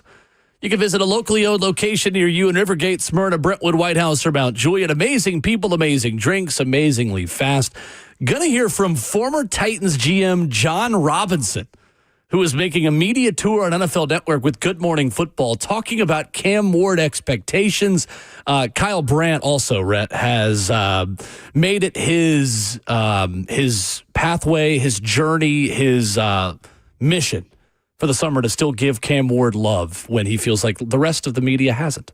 So he had a little stump speech yesterday that was quite interesting. That we're about to hear. First, I want to go to Gator Mike, though. We have been asking people, and we've gotten so many good submissions on best concerts you have been to in Nashville. We've been going back and forth with this topic all morning. What's up, Gator Mike? What you got for us? Hey, what's going on, fellas? First off, Rhett, always glad to hear you, my friend. You always bring great insight and calmness to the show. Well, thank you for that, Mike. I hope you're doing well. Yeah, I'm doing well, my friend. Hey, mine, I've got two things to mention. My favorite concert ever had to have been 2015 Lincoln Park at Bridgestone. Chester Bennington was still the lead singer, R.I.P. Just great show, phenomenally to finally see him live in person. Going back again this August to see the new singer Emily with the band. But I love this topic because somebody a while back asked what their favorite show at the Ryman was. Okay. And I told Justin this while I was calling in. I said my favorite show at the Ryman, Rhett, was not even a show. It was David Blaine.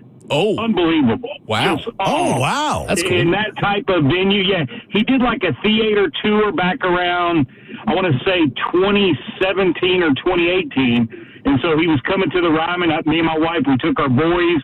It was just unbelievable. So I always tell people my second favorite show at the Ryman would be a full set of Tesla at the Ryman Auditorium. Okay. Oh, yes. Tesla. I like it. Absolutely. I like it. Thank you, Mike. Good to hear from you, sir. Good stuff. I thought Mike was just going to work in, like, my favorite concert was in San Antonio when Florida won the national championship, but he did not do that. Well, I mean, he is Gator Mike. It was the Gator marching band playing our fight song after we won the national. I'm projecting that on you, Mike. You're bigger than that. You're better than that. Lincoln Park. I did not have Gator Mike pinned as a Lincoln Park guy. That's so interesting. Here's one in the chat. Saw you two at MTSU. That was another one in the bigs back in the days. I think it was 87. I think that's right. And another was White Stripes in Coney Island during their peak live in New York City. Nice. I'm like, whoa, okay. Pretty dang good. I'll tell you what, my first concert ever, because I didn't go to a ton of concerts growing up for whatever reason. Not really a conscious decision. I just never really did. My first concert was in high school, and it was at the Ryman. This is a little bit of a deep cut, but this group has gotten bigger, especially during Christmas time.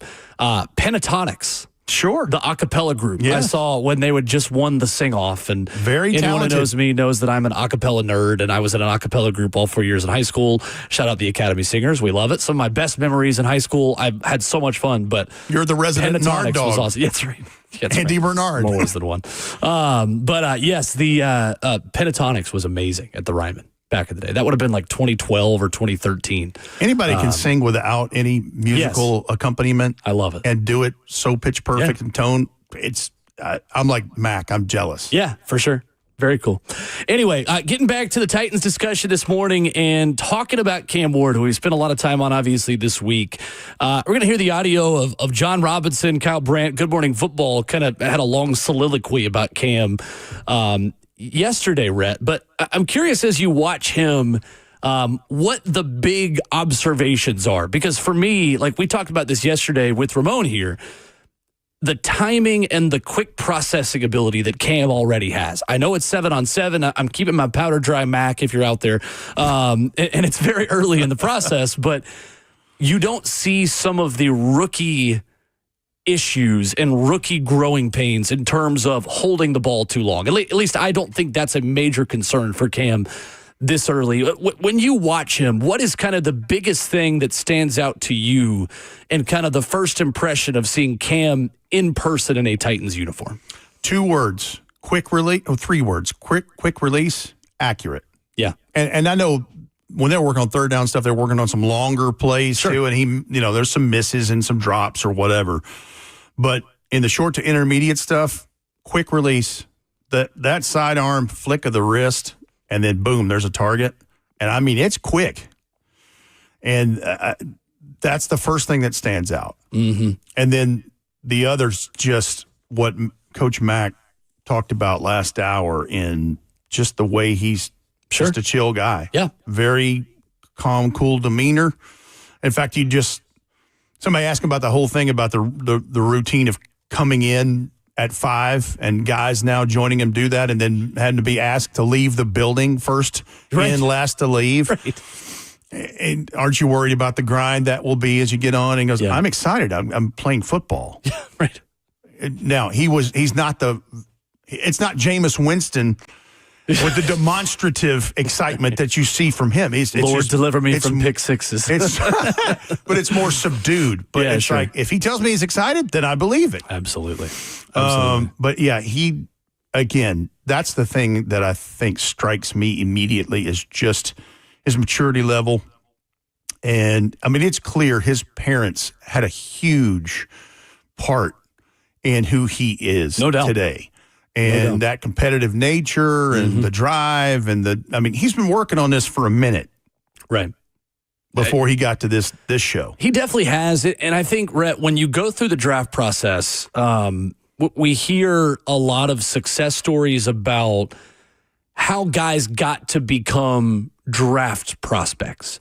And it is reassuring to me, and I think to a lot of Titans fans, that everything we heard about Cam Ward in the build-up to the draft, he has done, and he has followed through on right away. And that sometimes isn't always the case because we oftentimes tell positive stories because, look, like the best moment of all these guys' lives, like in a lot of ways professionally, like there are a lot of steps you have to take to become an NFL draft prospect. But how many times do we see the stories about this guy's a hard worker, this guy's going to show up, this guy's a great team culture guy, and then they get here and you don't really see that. And maybe it's June and a lot of times those success stories can continue. And, what happens when you throw the first interception? What happens when things get tough?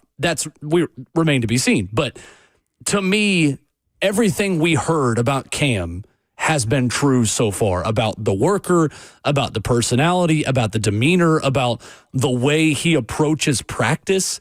That's reassuring to me and gives me hope that Cam is going to hit and become the guy that we think he can be, because everything we've heard about him so far, he's backed up on the practice field.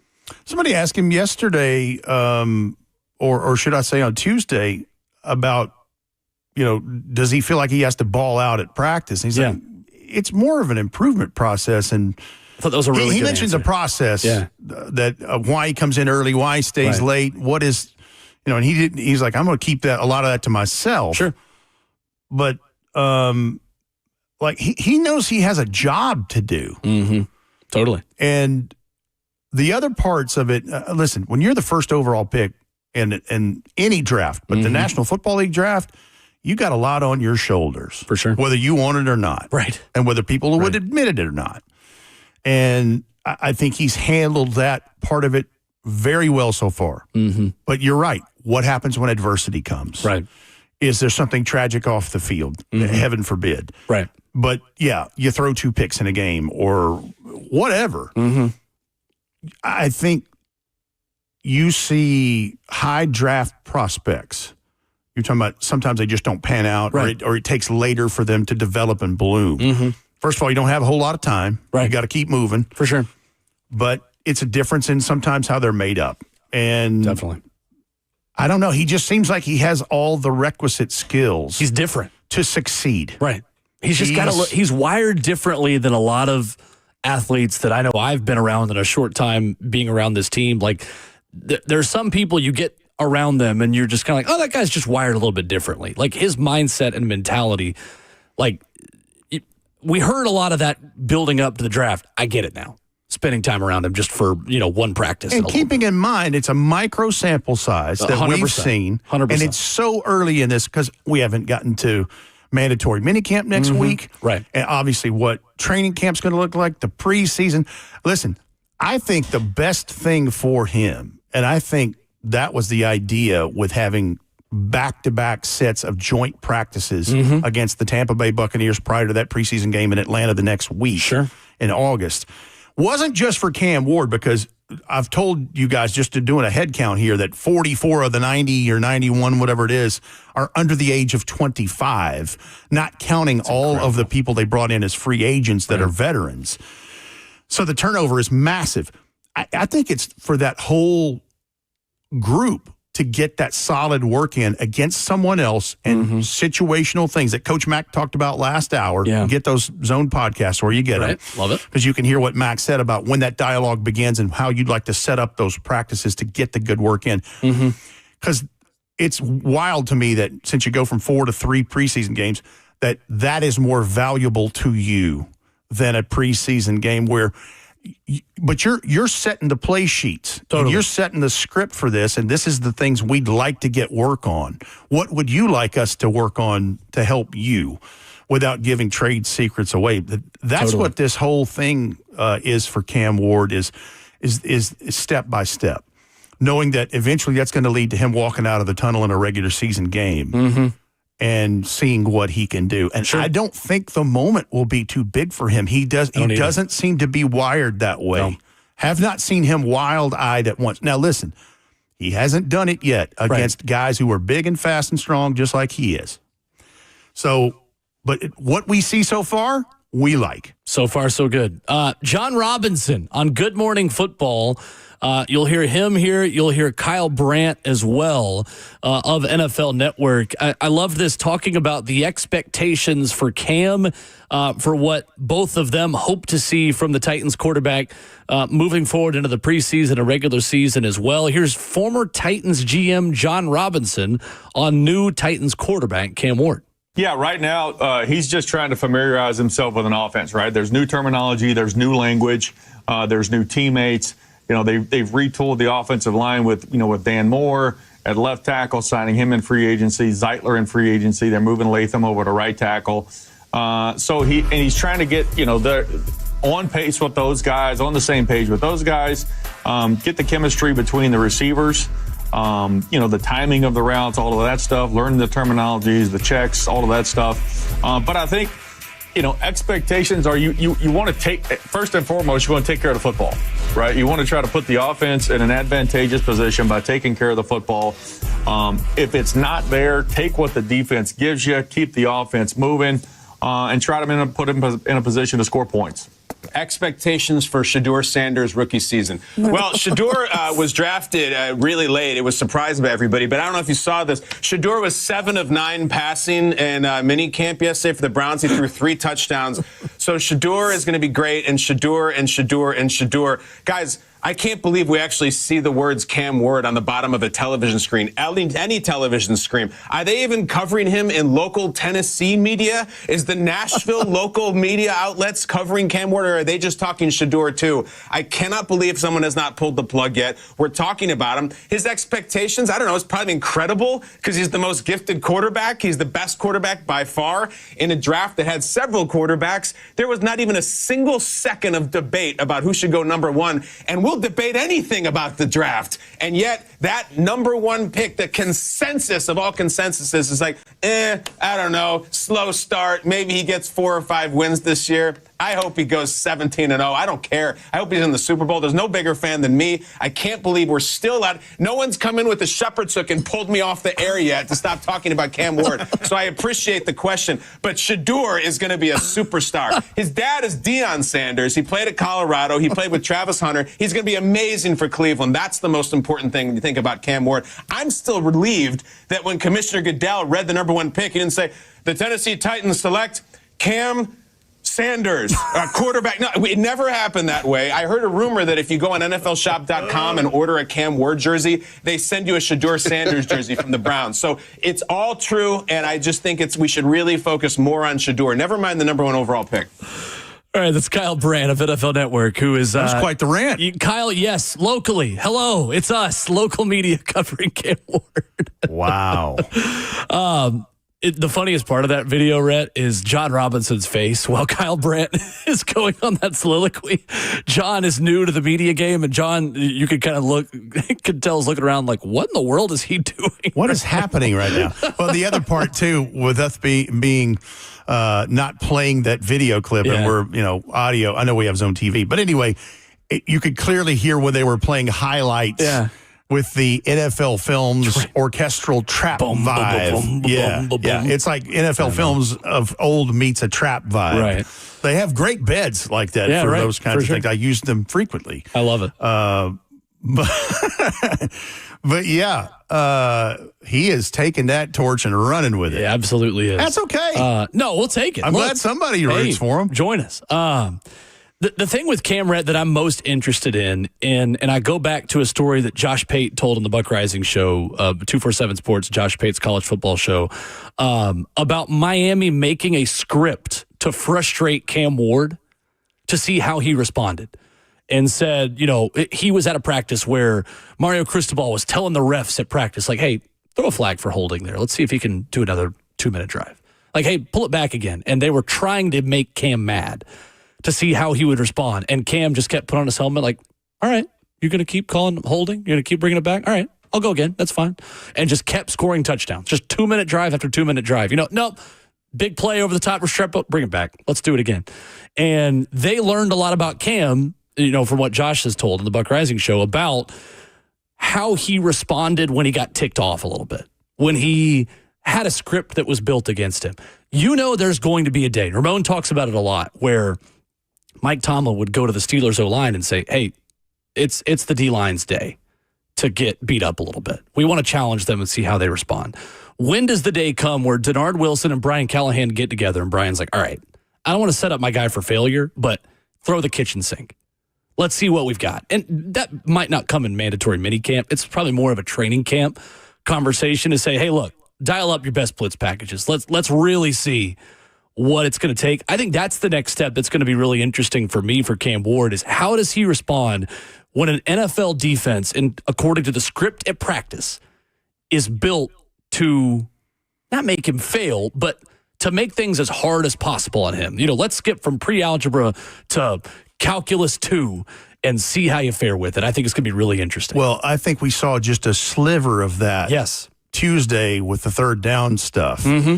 Because like I told you yesterday, you could tell Denard Wilson, he was excited. It was third down day. 100%. And trying to throw some things at him. Yeah, I think they'll dial that up as they move forward. But I think we saw a little example of that the other day. And he looked fine. Like that was the impressive part of me about practice the other day is that was the first time, according to what Brian Callahan said, and Bo Hardigree mentioned it with us in the media as well, that like we're kind of looking forward to today because he's going to see some things from Denard Wilson that he's not seen before. And he jumped into the deep end of the pool and did not sink. There's a quiet confidence. Now, I guarantee you he's going to talk some smack during a ball game. There's no doubt. But right now, there's this quiet confidence. I think we're all sitting around going, okay, what's next? 100%. 100%. It's exciting. 615-737-1045. More of your phone calls on your best concerts in Nashville coming up. Plus, we'll play a little bit of audio from Chig Okonkwo talking about where the Titans tight ends are going to have a little bit of a different role in this Titans offense moving forward into 2025. And we'll do that next.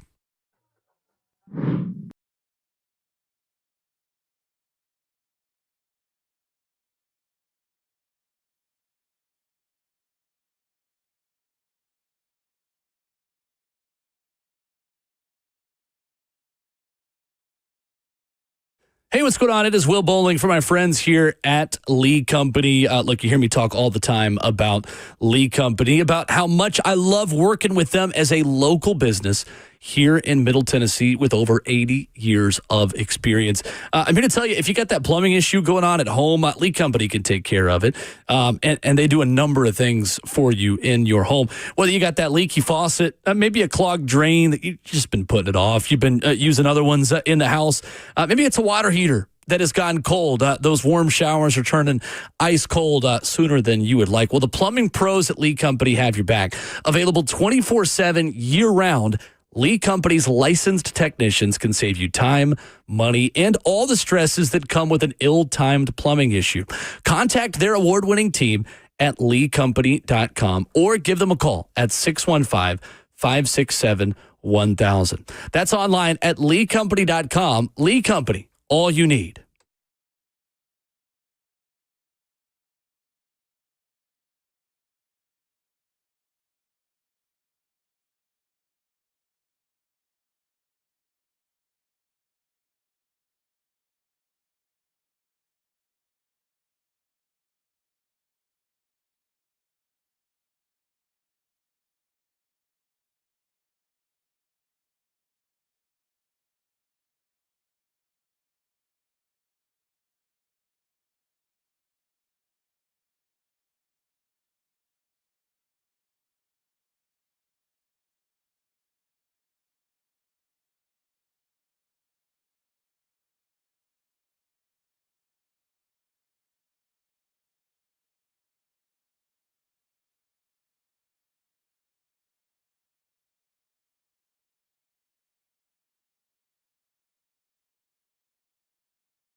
Ramon Will, 104.5 The Zone, wrapping up hour 3 this morning with Rhett Bryan in for Ramon Foster. Streaming the show live at 104.5 The Zone TV, Facebook Live, YouTube, Twitter, or Twitch. Where you find us, brewed up by Scooter's Coffee. Dad's Week on 104.5 The Zone is coming. If you are looking for a gift for Dad this Father's Day, then tune in June 9th through the 13th as we give you chances to win Dad tickets to events, concerts, and more. This year, give Dad the best and listen for a chance to win him prizes from our friends such as the Atlanta Braves, Nashville SC, Nashville Sounds, Live Nation, and more. For more info, visit 1045thezone.com. Rhett, I feel like Ron Slay is to Father's Day as Michael Bublé is to Christmas. Like, Ron Slay is always up and at him. He's always getting after it. But people always like, Michael Bublé is defrosting. It's almost time for Christmas. Like, that is how I feel like Ron Slay defrosts to just be the best version of himself for Dad's Week. So that's next week. Dad's Week, Mother's Day is so important. Yeah. But I like Dad's Week, too. Absolutely right. Absolutely right. Especially when you're a dad. So, Chig Okonkwo the other day, talking with the media, gave a couple of answers here that I liked. Talking about being more of a third down target, saying that is something that the Titans tight ends are making a point of emphasis, being a third down option for Cam Ward this season. Plus, you heard Chig Okonkwo here raving about his new quarterback. Yeah, it's cool, man. It's cool to have the defense, playing man coverage instead of always, just playing the zones. And it's cool to just work the timing and just get out there and just, get to run routes. You're doing third down, you're running a route, so it's fun. And how important is, third down last year, you guys were bottom half of the league. That's such an indicative of where an offense is. How important are days like this to building those blocks to success in the fall? They're very important. Like you said, third down is what extends the drives, and extending the drive is how you get points. So that's a huge thing for us. So that's one thing that we're doing emphasis in our tight end room is just, being a great target on third down, for Cam. So that's something that we're definitely emphasizing. Speaking of Cam, there were some windows out there that looked pretty tight that he was able to maneuver it into. Yeah. Are you guys kind of seeing that arm talent that people talks about? Yeah. We are. We've been seeing it since the first day. It's really incredible. Some of the throws that he can make is just like, wow, you just sit back and you just have to be excited. When you see that and you just see how calm he is and how confident he is, it's just fun. That seems like what we just said. Yeah. In the last segment. It 100% is. Confirmed by a guy's going to be getting the ball from him hopefully quite a bit in 2025. And I wish I could share video of Chig's face as he said that. But answering that question, his eyes got really big, and he just kind of started nodding and smiling like, no, yeah, we're seeing it. And there's clearly a level of excitement there.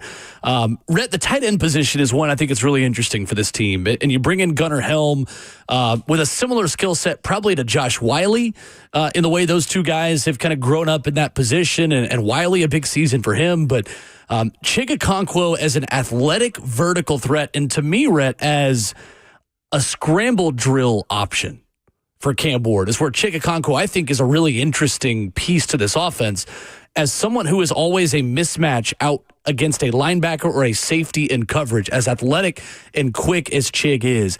I think there's money for him to be made in improvisational moments with Cam as he kind of stacks that into his repertoire as the, obviously, Titans QB1, and maybe some opportunities there for Chig. I go back to recent tight end quarterback history.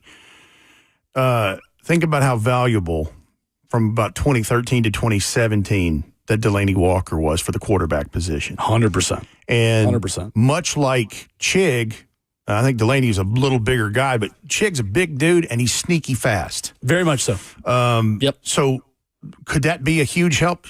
Absolutely. And I can totally see he and Gunnar Helm with an 80-inch wingspan being a red zone target on third down in short, high and low red zone type reps. Yep.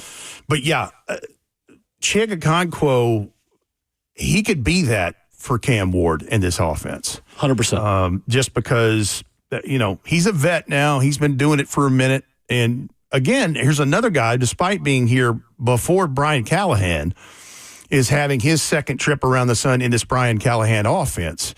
So knowing where he's lined up, knowing where he's supposed to be, knowing what the play looks like, the whole deal, all the familiarity comes into play.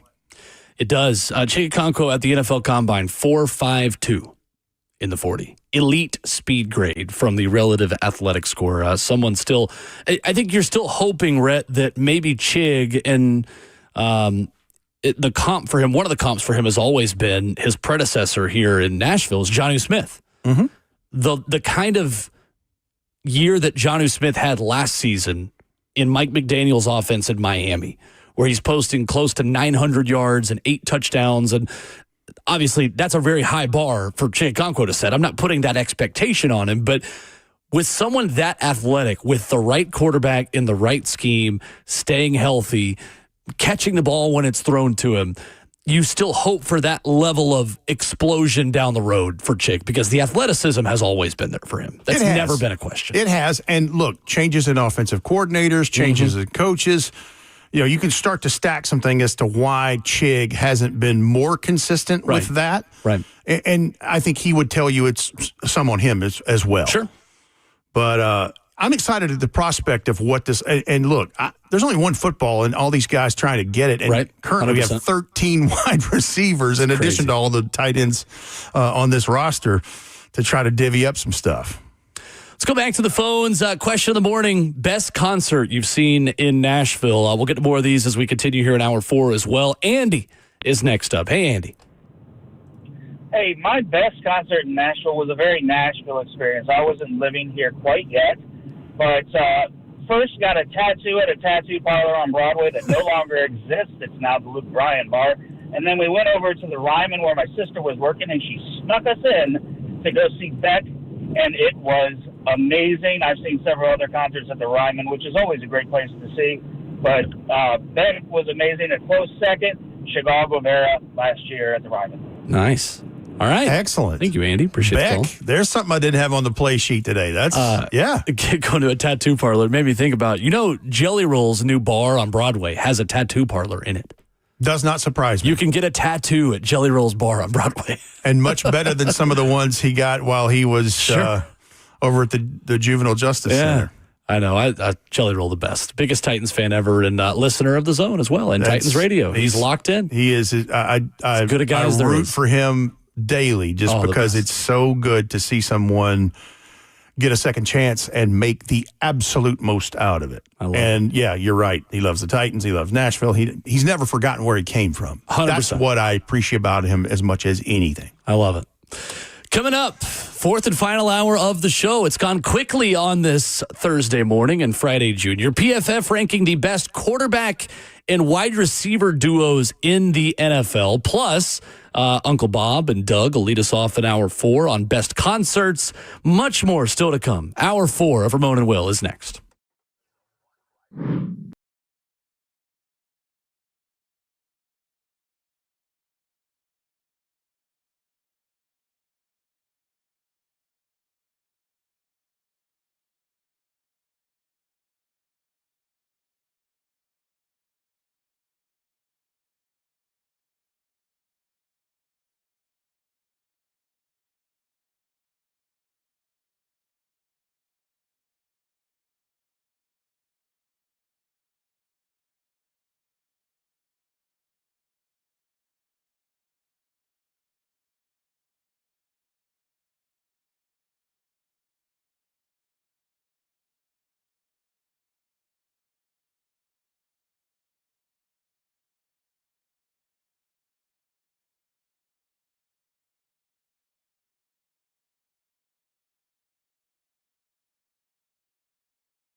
What's going on? 9:02. Good morning from the 104.5 The Zone studios. I'm Justin Hawkins. In NFL news this morning, per multiple sources, the Baltimore Ravens and wide receiver Rashad Bateman agreed to a 3-year, $36.75 million contract extension. That includes $20 million guaranteed.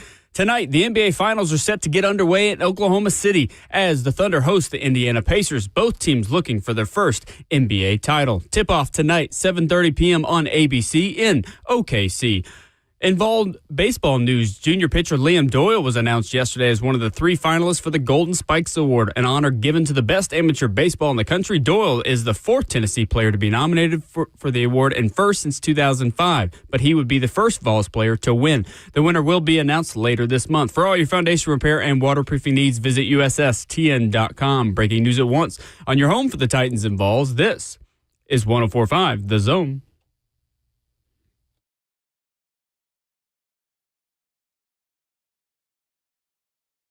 Ramon Will on 104.5 The Zone is fueled by Scooters Coffee. Visit a locally owned location near you in Rivergate, Smyrna, Brentwood, White House, or Mount Juliet. Amazing people, amazing drinks, amazingly fast into hour 4 on this Thursday. Ramon Foster out the rest of the week. You got Rhett Bryan. You got myself, Will Bowling. You've got Justin Hawkins, our producer. 615-737-1045. We have blinked, Rhett, and we have already happened upon the 4th and final hour. 4th hour here like lightning. That's right. Having a good time on Twitter. We still call it Twitter, not X. At Ramon and Will, where you can interact with the show. You can always stream the show live there as well. We will retweet it again for the masses who are just waking up or just starting their work days on our question of the morning. What is the best concert that you have seen in Nashville? Tons of responses to this on the phones. We'll get more of those coming up here in just a moment. And on CMA week, Rhett, it has been a good time to go down memory lane. Some incredible submissions that we've seen today. Both in the chat and on the phone. Absolutely. No doubt. So we'll get back to that in just a moment. But wanted to get into PFF's best QB and top target duos, Rhett, in the NFL. So some of these, the caveat PFF gives are top target instead of just receiver, because there are some teams where a tight end is the top target, namely the number 32 team on this list, Pittsburgh, where Pat Freiermuth is one of the guys in there. Obviously, Mason Rudolph, DK Metcalf, the main ones, but Pat Freiermuth, another guy that is in this conversation. Are you okay with Joe Burrow, Jamar Chase at number 1 on this list? That's what Pro Football Focus has. I honestly don't know who else it would be. Yeah. I mean, I can see who number 2, number 3, number 4 are, and you can all make a case for them, but I think that's probably right. Number 2 on the list, Jalen Hurts and A.J. Brown. Yep. I think that checks out. Absolutely. Injuries kind of hurt Nico Collins last season, but number 3 on this list. Maybe I'm not giving enough credit to Nico Collins, who's a 1,000-yard receiver this early in his career, and C.J. Stroud after 2 seasons that had a bit of a sophomore slump last season, but still was largely effective statistically. The number 3 QB wide receiver duo in the NFL from PFF, C.J. Stroud and Nico Collins. And I think part of that is because Tank Dell had that horrific injury. Not that Tank Dell would be number 1 option, but I think that's part of it. But yeah, and Nico Collins has given the Titans a couple of fits. He has. But certainly has. Yeah, that's one where you could argue where this one and the next one in this at number 4, you could make an argument for. Jaden Daniels and Terry McLaurin. Look, if Jaden Daniels can continue ascending based on what he was as a rookie, this could end up being one of the best, 2 or 3 duos in the league. And Terry McLaurin, who finally has a good quarterback to throw him the football there in Washington. And didn't they extend Terry McLaurin? I believe give him a deal? So. Let me look that up. To kind of work with him going forward? I think they did. Because that's his best option. Scary Terry's really, really good. Yeah. Actually, he just has 1 year left on his deal. That's what I was afraid you were going to say, because I think there's a lot of receivers in that were, right. If it's somebody they hadn't drafted in the last year or 2 are on expiring contracts. Gosh, he's already 29, Terry McLaurin. So, yeah, he's in contract, too. He was paid pretty well. I think it was like a $60 million deal, if I'm not mistaken. 3 years, $68.3 million. Okay. $28 million signing bonus, $22.7 a year. He is a free agent after this season. Does not seem like he's 29 years old. No. Because he was drafted in the Nashville draft. He was drafted in 2019 in the third round. Yeah. That's incredible. That is incredible that we are at the point where guys who were drafted here at this draft in Nashville are getting into their 30s. Well, and let's go to number 5. These guys, I mean, one is in his 30s. Right. Baker Mayfield and Mike Evans. I would honestly put this probably at 3. I think Mike Evans, maybe not current, I guess, so it makes sense why the ascending younger duos of C.J. Stroud, Nico Collins, Jaden Daniels, Terry McLaurin. But if you're going on the last 2 seasons and looking at the previous best duos over the past couple of years, Mike Evans' level of consistency is one of the most impressive individual performances in the NFL for me right now. Just his ability. I mean, those two have produced 2,200 yards over the last 2 seasons, 22 big-time throws per PFF between Baker Mayfield and Mike Evans, tied for the second most among duos in these rankings behind only Tua and Tyreek Hill, who are on this list at number 8. But Mike Evans equals gold jacket. He's incredible. That's the obvious here. Absolutely incredible. And you look at his entire career and what he has been able to do. You go 11 seasons with 1,000 yards receiving in 11 straight years. And I know it was a bit dramatic at the end this past year. He got 1,004, and they went into that Week 18 game really pushing for it because he only played 14 games last year. But he's not been healthy every year in his career either, and he's still found a way to always get 1,000 yards. You said it, consistency. Yeah. And just a big target, a big, long target that has an incredible catch radius and contact balance, all those things. Yep, totally. Rest of the top 10 quickly. Jared Goff, Amon-Ra St. Brown. Dak Prescott, CeeDee Lamb. Yep. Tua and Tyreek. Matthew Stafford, Puka Nacua. Michael Penix and Drake London. That was a little interesting to me, but Drake London is so good that I could make a case for it. Way at the bottom, Rhett, a duo here locally that I think is going to rise up this list, especially with some of the conversations that were had at OTAs the other day.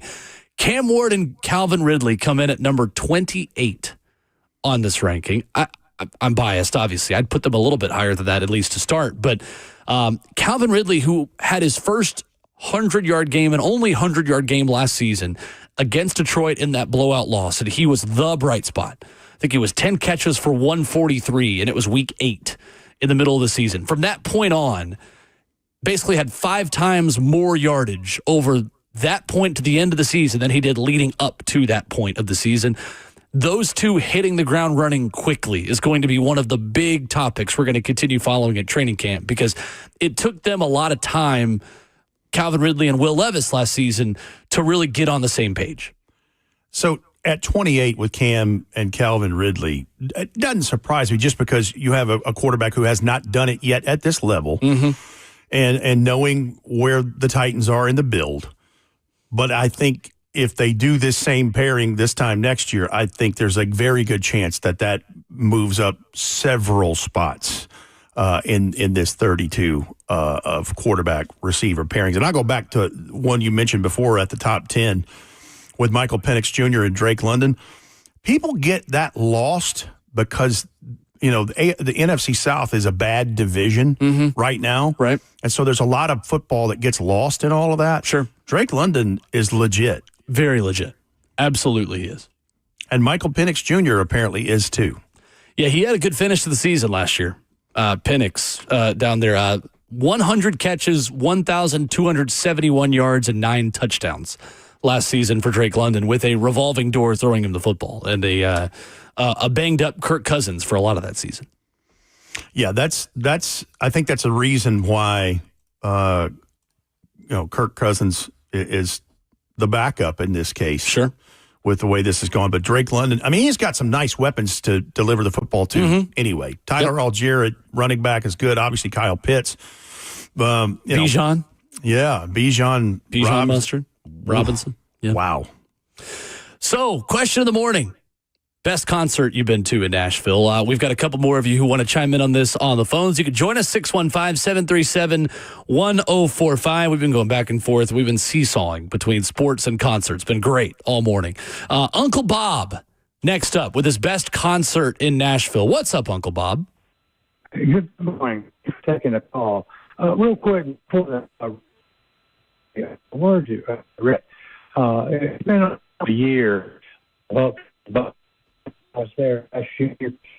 And, hey, Uncle Bob, we've got a bad connection with you. Let's see if we can, we'll put you on hold real quick because you're cutting it out. We want to make sure we can get you, if you can, clearly. We are not hearing you well. I heard about every fourth word. Yeah. There, or part of one. If you're on speaker with us, just take us off speaker. We'll get back to you in a second. Let's go to Doug real quick. We'll get back to Uncle Bob here in a second. What's up, Doug?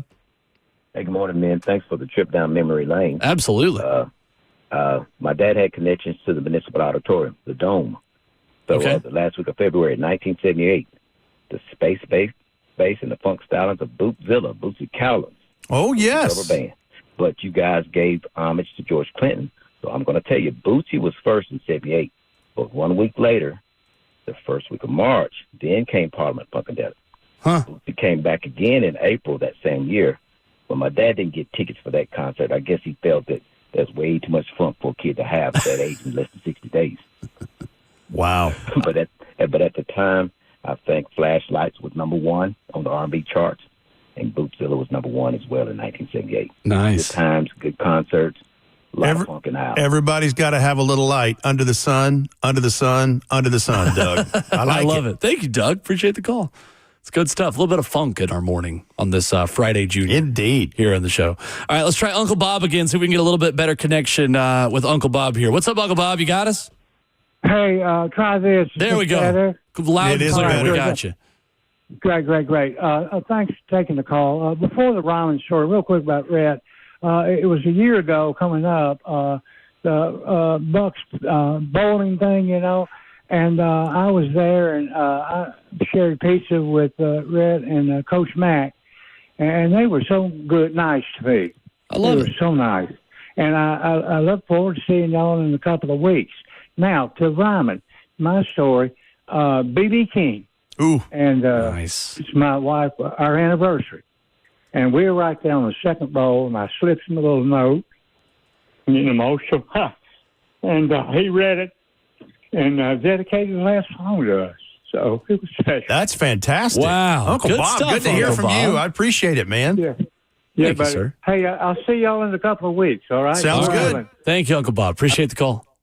Nice. The king of the blues. B.B. King. Dedicates a song. Fantastic. Slip him a note. Hey, listen, that's way better than handing the DJ $20 to play your favorite song, Slow Dance with your gal, right? I like it, man. That's fantastic. We have had a who's who of musicians And that let me have tell played you, here that y'all have seen. B.B. King, I saw him at the Blues Fest. Okay. They did that 2-3 years. Yeah. One time it was at Fairgrounds at Speedway, but they did a Riverfront. Saw him, saw Etta James. Nice. Saw, who else was there? Buddy Guy, maybe. Nice. Yeah, and maybe Alfred Collins. Anyway, golly, it was good. It was Super epic. cool. Epic. Nice. I love it. 615-737-1045 as we continue here on Ramon and Will in hour number 4. We finish off a series that we have been working on with Red over the last couple of weeks, going through off-season hauls and draft classes of Titans opponents. We've given you all of them except for 2, New England and Cleveland. We'll give you a deep dive into the final 2 Titans opponents we have not yet covered with you coming up next.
Ramon Will at 104.5 The Zone. I'm holding my microphone because it just fell into my hands in the middle of starting this segment. If you're watching on Zone TV, it's not my fault.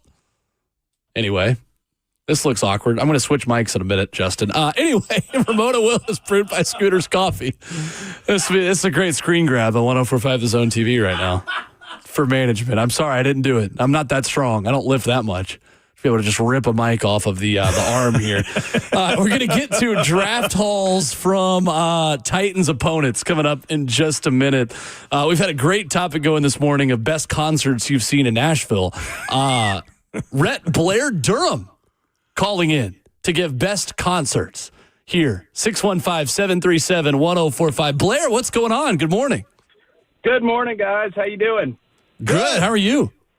I'm good. So this has to be 15 years or more ago, and it was either at TPAC or War Memorial, but Natalie Cole drops down a screen and does a duet with her dad to Unforgettable, and it was exactly that, Unforgettable. It was incredible. And I think that same weekend she sang the anthem at the Titans game, which was probably my favorite anthem I've ever heard. I will never forget that, Blair, and you're right, that's been several years ago because Larry Stone, the man who was the architect of Titans Radio, he loved having the opportunity to interview the national anthem singer, and he was so far. And she came into the booth and was very gracious and very nice, and he was fired up about that. And I do remember that tour because that was the kind of the precursor to like ABBA's doing hologram concerts and things like that. That's fantastic.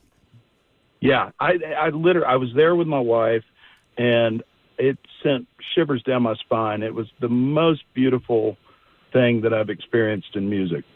I love it. Blair Durham with us this morning. Thanks for Appreciate sharing. the call, Blair. Good to hear from you.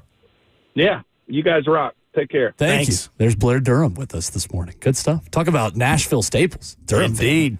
I love it. Indeed. I love it. So, all right, I have a mic that's attached to an arm now. This is good. This was it's literally the second we got back. Isn't that the mic? Buck's already done that once. A Buck has broken this one? Okay, I can't be the first. So then. just be careful. Oh, we'll be fine. I don't know my own strength. Well, they get used quite a bit. Yeah. That's a part of it. But funny. Anyway. All right, so going through off-season hauls, Brian, one of the teams we're about to look at, really both of them actually, when you look at New England and Cleveland, as Titans opponents this season, the two equal division finishers with the Titans from last year. You get fourth-place teams from the two divisions you are not playing as a division, of course, so New England and Cleveland filling that role for the Titans this season. These are two of the draft classes, Rhett, that I feel like national media have liked the most. I know Mel Kiper loved the Browns draft because I don't know if you heard, they drafted Shedeur Sanders. And New England with Will Campbell, with Kyle Williams, the wide receiver, who was seen by a lot of people as a late riser through the draft process and someone that was liked by many.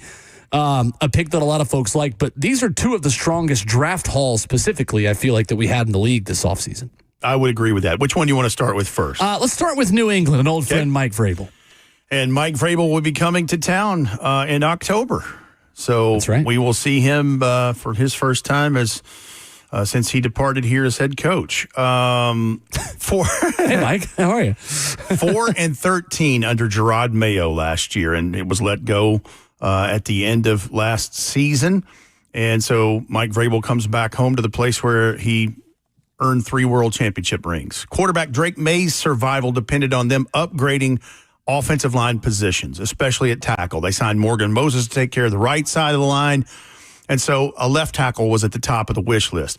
Wide receiver Demario Douglas needed some help, in the even though they had the addition of Mack Hollins, drafting a receiver was probably on that list. And then Ramondre Stevenson was kind of the bell cow for them, but has had lots of fumbling problems in recent years, especially in 2024. They had 4 selections in the top 89 picks total. So they did take Will Campbell from LSU, who just agreed to his 4-year fully guaranteed contract yesterday. And then Travion Henderson, running back from Ohio State. Yeah. And there's the connection, because I just talked about Ramondre Stevenson having fumbling issues. Yep. In about 700 carries for Travion, 0 fumbles. Wow. So, wow. And just, he and Quinshon Judkins were such a huge part of why they won the national championship. Kyle Williams, Washington State wide receiver, they're at pick 69 in round 3. And then a center, Jared Wilson from Georgia. Of course, their center just retired recently. And then Craig Woodson, a defensive back from Cal, Josh Farmer, a D tackle from Florida State. No surprise that, Mike Vrabel's going on defense through some of this stuff. Braden Swinson, the pass rusher from LSU. And then taking a kicker in round 6 in Miami's Andy Borregales, who is a banger at that position. Yep. And then took Vanderbilt long snapper Julian Ashby with one of the 7th round specialists. Yeah. Classic. So, and then just looking at what they did in free agency real quick, Joshua Dobbs comes in to back up Drake May. Obviously, he knows him from the time that he came here. Stephon Diggs, a 3-year, $69 million deal. That was one of their splash signings. He said, when he was hired, we're going to be very active in free agency, and they had the money to do so. I mentioned Mack Hollins. They bring in Austin Hooper, who he also knew from his time with the Titans, Morgan Moses at right tackle. They bring in Garrett Bradbury on a free agent contract they let his contract expire in Minnesota, who was a first-round pick. Caleb Von Chase on a pass rusher get-well deal, prove it yourself, 1 year, $5 million deal.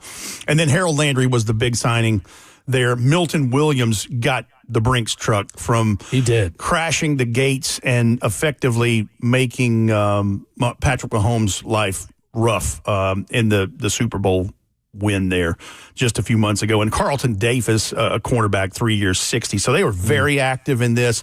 And clearly they're in rebuild mode, but they believe they have their quarterback in Drake May, and keeping him upright with Will Campbell was the priority. Certainly. And I think with Will Campbell, Rhett, you get the ultimate Mike Vrabel player. Like, just hearing that guy talk about football. Like, you talk about guys that love ball and players that want to be that old school grinder mentality, especially offensive line. Will Campbell is a culture setter for New England moving forward. That's a foundational piece on and off the field for what Mike Vrabel wants out of his football team. Well, the people that we mentioned that had ties to here, Joshua Dobbs, Austin Hooper, Harold Landry, they all, and Robert Spillane, who was here for a while, they all know what Mike Vrabel wanted in a player. But you look through this whole draft class, and you can see examples of what Mike Vrabel's fingerprints are on that draft class. I'm really interested in the Milton Williams signing, and you add him to a front seven that has Harold Landry, obviously, like you said, has Anthony Jennings at the other edge rusher spot. Christian Barmore is a guy coming out of Alabama who we talked quite a bit about back at the 2021 draft.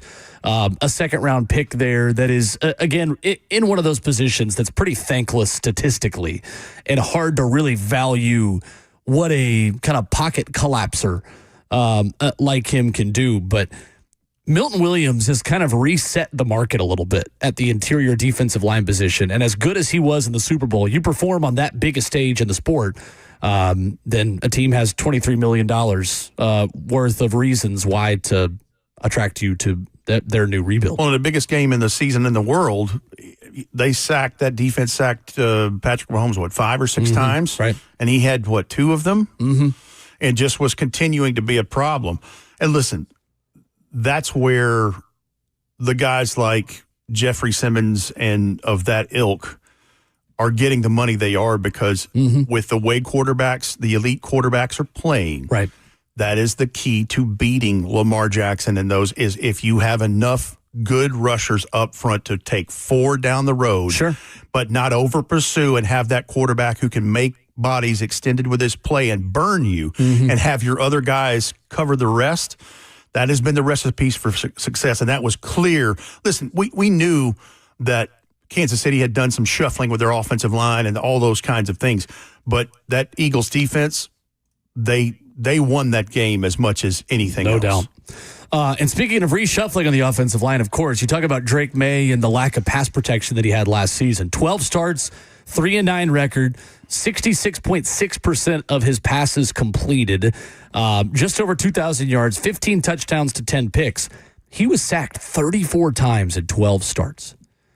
The NFL average last season, the middle-of-the-road offensive line gave up 40 sacks in 17 games last season. And in 5 less, he's right at that number, very close in the neighborhood. He's on pace for more like 45 to 50 sacks taken over the course of a 17-game season. ESPN.com talking about Will Campbell.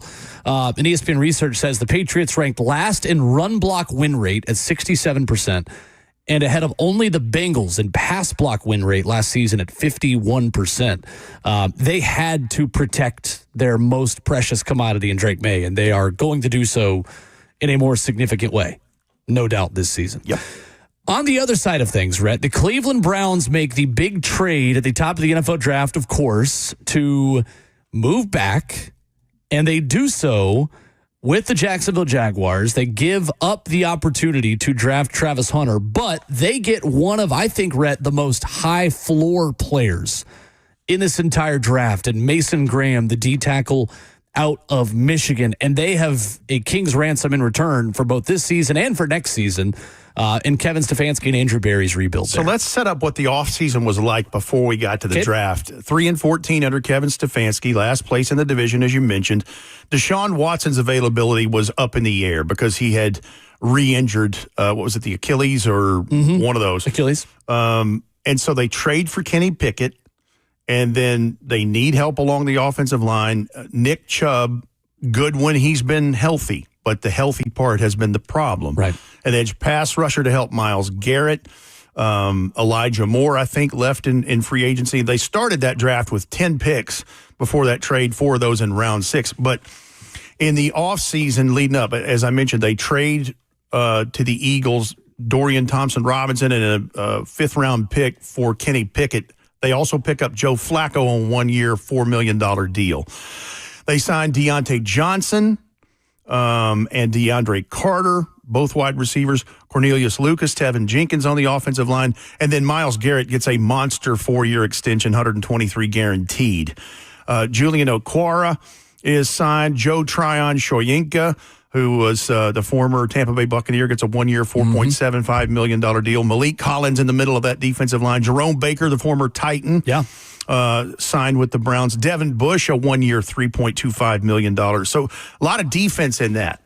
But when you get to that trade that they made with Jacksonville to drop back to 5, you're right. Mason Graham, probably one of the better floor prospects in this as to what his ceiling is. And you hear early reports about he hasn't looked good and, in the offseason workout. Just hang on a second. Because they needed help up front. And that goes back to our topic we just had there with Milton Williams coming to the New England Patriots and being able to mash the middle of the pocket. Carson Schlesinger, linebacker, UCLA at 33 overall. Very good pick there. Consensus, one of the top linebackers, off-ball linebackers in this draft. And he's a big addition because of the health of Jeremiah Owusu-Koramoah. Correct. Who kind of that joker role that is a little bit of a safety, a little bit of linebacker, a little bit of everything, has a neck injury. And correct. Very serious injury. Tough to really manage. And then I mentioned Nick Chubb, money when he's healthy, but he's just been snake bit with injuries. So they doubled down on that. And the first place they did is their second round pick, Quinshon Judkins from Ohio State. Again, that 1-2 punch of he and Travion Henderson, that was one of the real catalysts on offense that helped make the Buckeyes national championships, champions in my opinion. Then in round 3, Harold Fannin Jr., the tight end from Bowling Green, who I think has tremendous upside, and we'll see how that translates going from the Mack to there. Should have won the Mackey Award, too, by the way. I know Taylor Warren's incredible, but Harold Fannin Jr. had him beat by like a wide margin in pretty much every category. He was so good for Bowling Green. And then this next pick is when people realize just how far that Shedeur Sanders might fall, and that's taking Dylan Gabriel, the quarterback from Oregon, at pick 94, their third round pick of that particular day. And then they double down on the running back and take Dylan Sampson from Tennessee. I love it. At pick 126 in round 4 to start day 3. And that's a pretty good 1-2 punch right there. I mean, you're talking about Dylan Sampson that, what is it, about 6 yards of carry in the SEC last year and was the engine of that Josh Heupel offense last year. He was, and I think, too, Rhett, when you talk to people in Knoxville, and I know you've heard a lot of this as I have as well, the leadership of Dylan Sampson was particularly evident last season. Dylan Sampson was the heart and soul of that Tennessee football team beyond just what he was on the field. Like, a freshman Nico Imaliava at quarterback didn't really take the bull by the horns as the leader of that offense. Like, Dylan Sampson was the guy getting everybody fired up. Like, he was such an important piece of why Tennessee made the college football playoff, obviously on the field. But I think the person you're getting in Dylan Sampson, like, he is going to be successful at the next level. He's just one of those guys you just know, kind of the way Cam Ward is wired, honestly. Like, Dylan Sampson's got a little bit of that in him. He's just wired a little bit differently. I'm envious of that backfield. Absolutely. I mean, that's a couple of stud. Jerome Ford in there, too? Yes, that's correct. And who is, Jerome Ford. Not an empty chair. Not at all. Right. And then they finish it at pick 144 in round 5 with Shedeur Sanders. Oh, really? I know it. That's news to you, isn't it? But that's the wild thing to Cleveland to me is, obviously you need 3 to 4 arms to get you through all of the offseason and camp, but you got 4 guys in there. And, an injured Deshaun Watson. 3 of the 4 guys have significant experience. Yeah, right. But it's really interesting. Yeah, and Deshaun Watson waiting in the wings, on the training table. Golly. I mean Kenny Pickett, Joe Flacco, Dylan Gabriel, Shedeur Sanders, Deshaun Watson. And when they took Gabriel and then took him, it's like that's the most Cleveland Browns thing ever. It is. Cleveland, who did not have a 6th or 7th round pick, they used that last kind of pick on Shedeur in the 5th, and I don't know. I still think that's at the point where maybe owners got in the mix, or maybe owner specifically got in the mix. That's still my theory. And I would lean into that a little bit with look at the reaction in the war room when it. I felt bad for Shedeur because it was just the slow, soft clap, and I'm like, wait a minute. Look, the dude's waited for forever. He's waited 2.5 days. He got to a prank call for this moment. Right. Let's give him a little flowers here. That's only happens once. Whether you like or support or whatever, Shedeur Sanders, who was probably the most polarizing person in this draft, and I think more so by who his father is than he himself, the young man. For sure. But I'm like, come on, man. Let's do this right. For sure.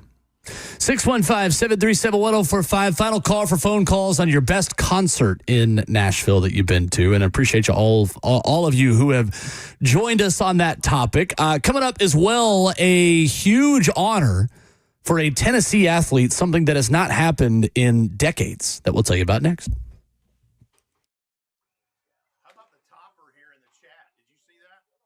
Two Rivers Ford announces employee pricing for everyone. Every tradesman, every dad, every rising star. You pay what we pay. Two Rivers Ford. Locally owned. American made.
Ramon Will, 104.5 The Zone, wrapping up the show. We are brewed by Scooter's Coffee.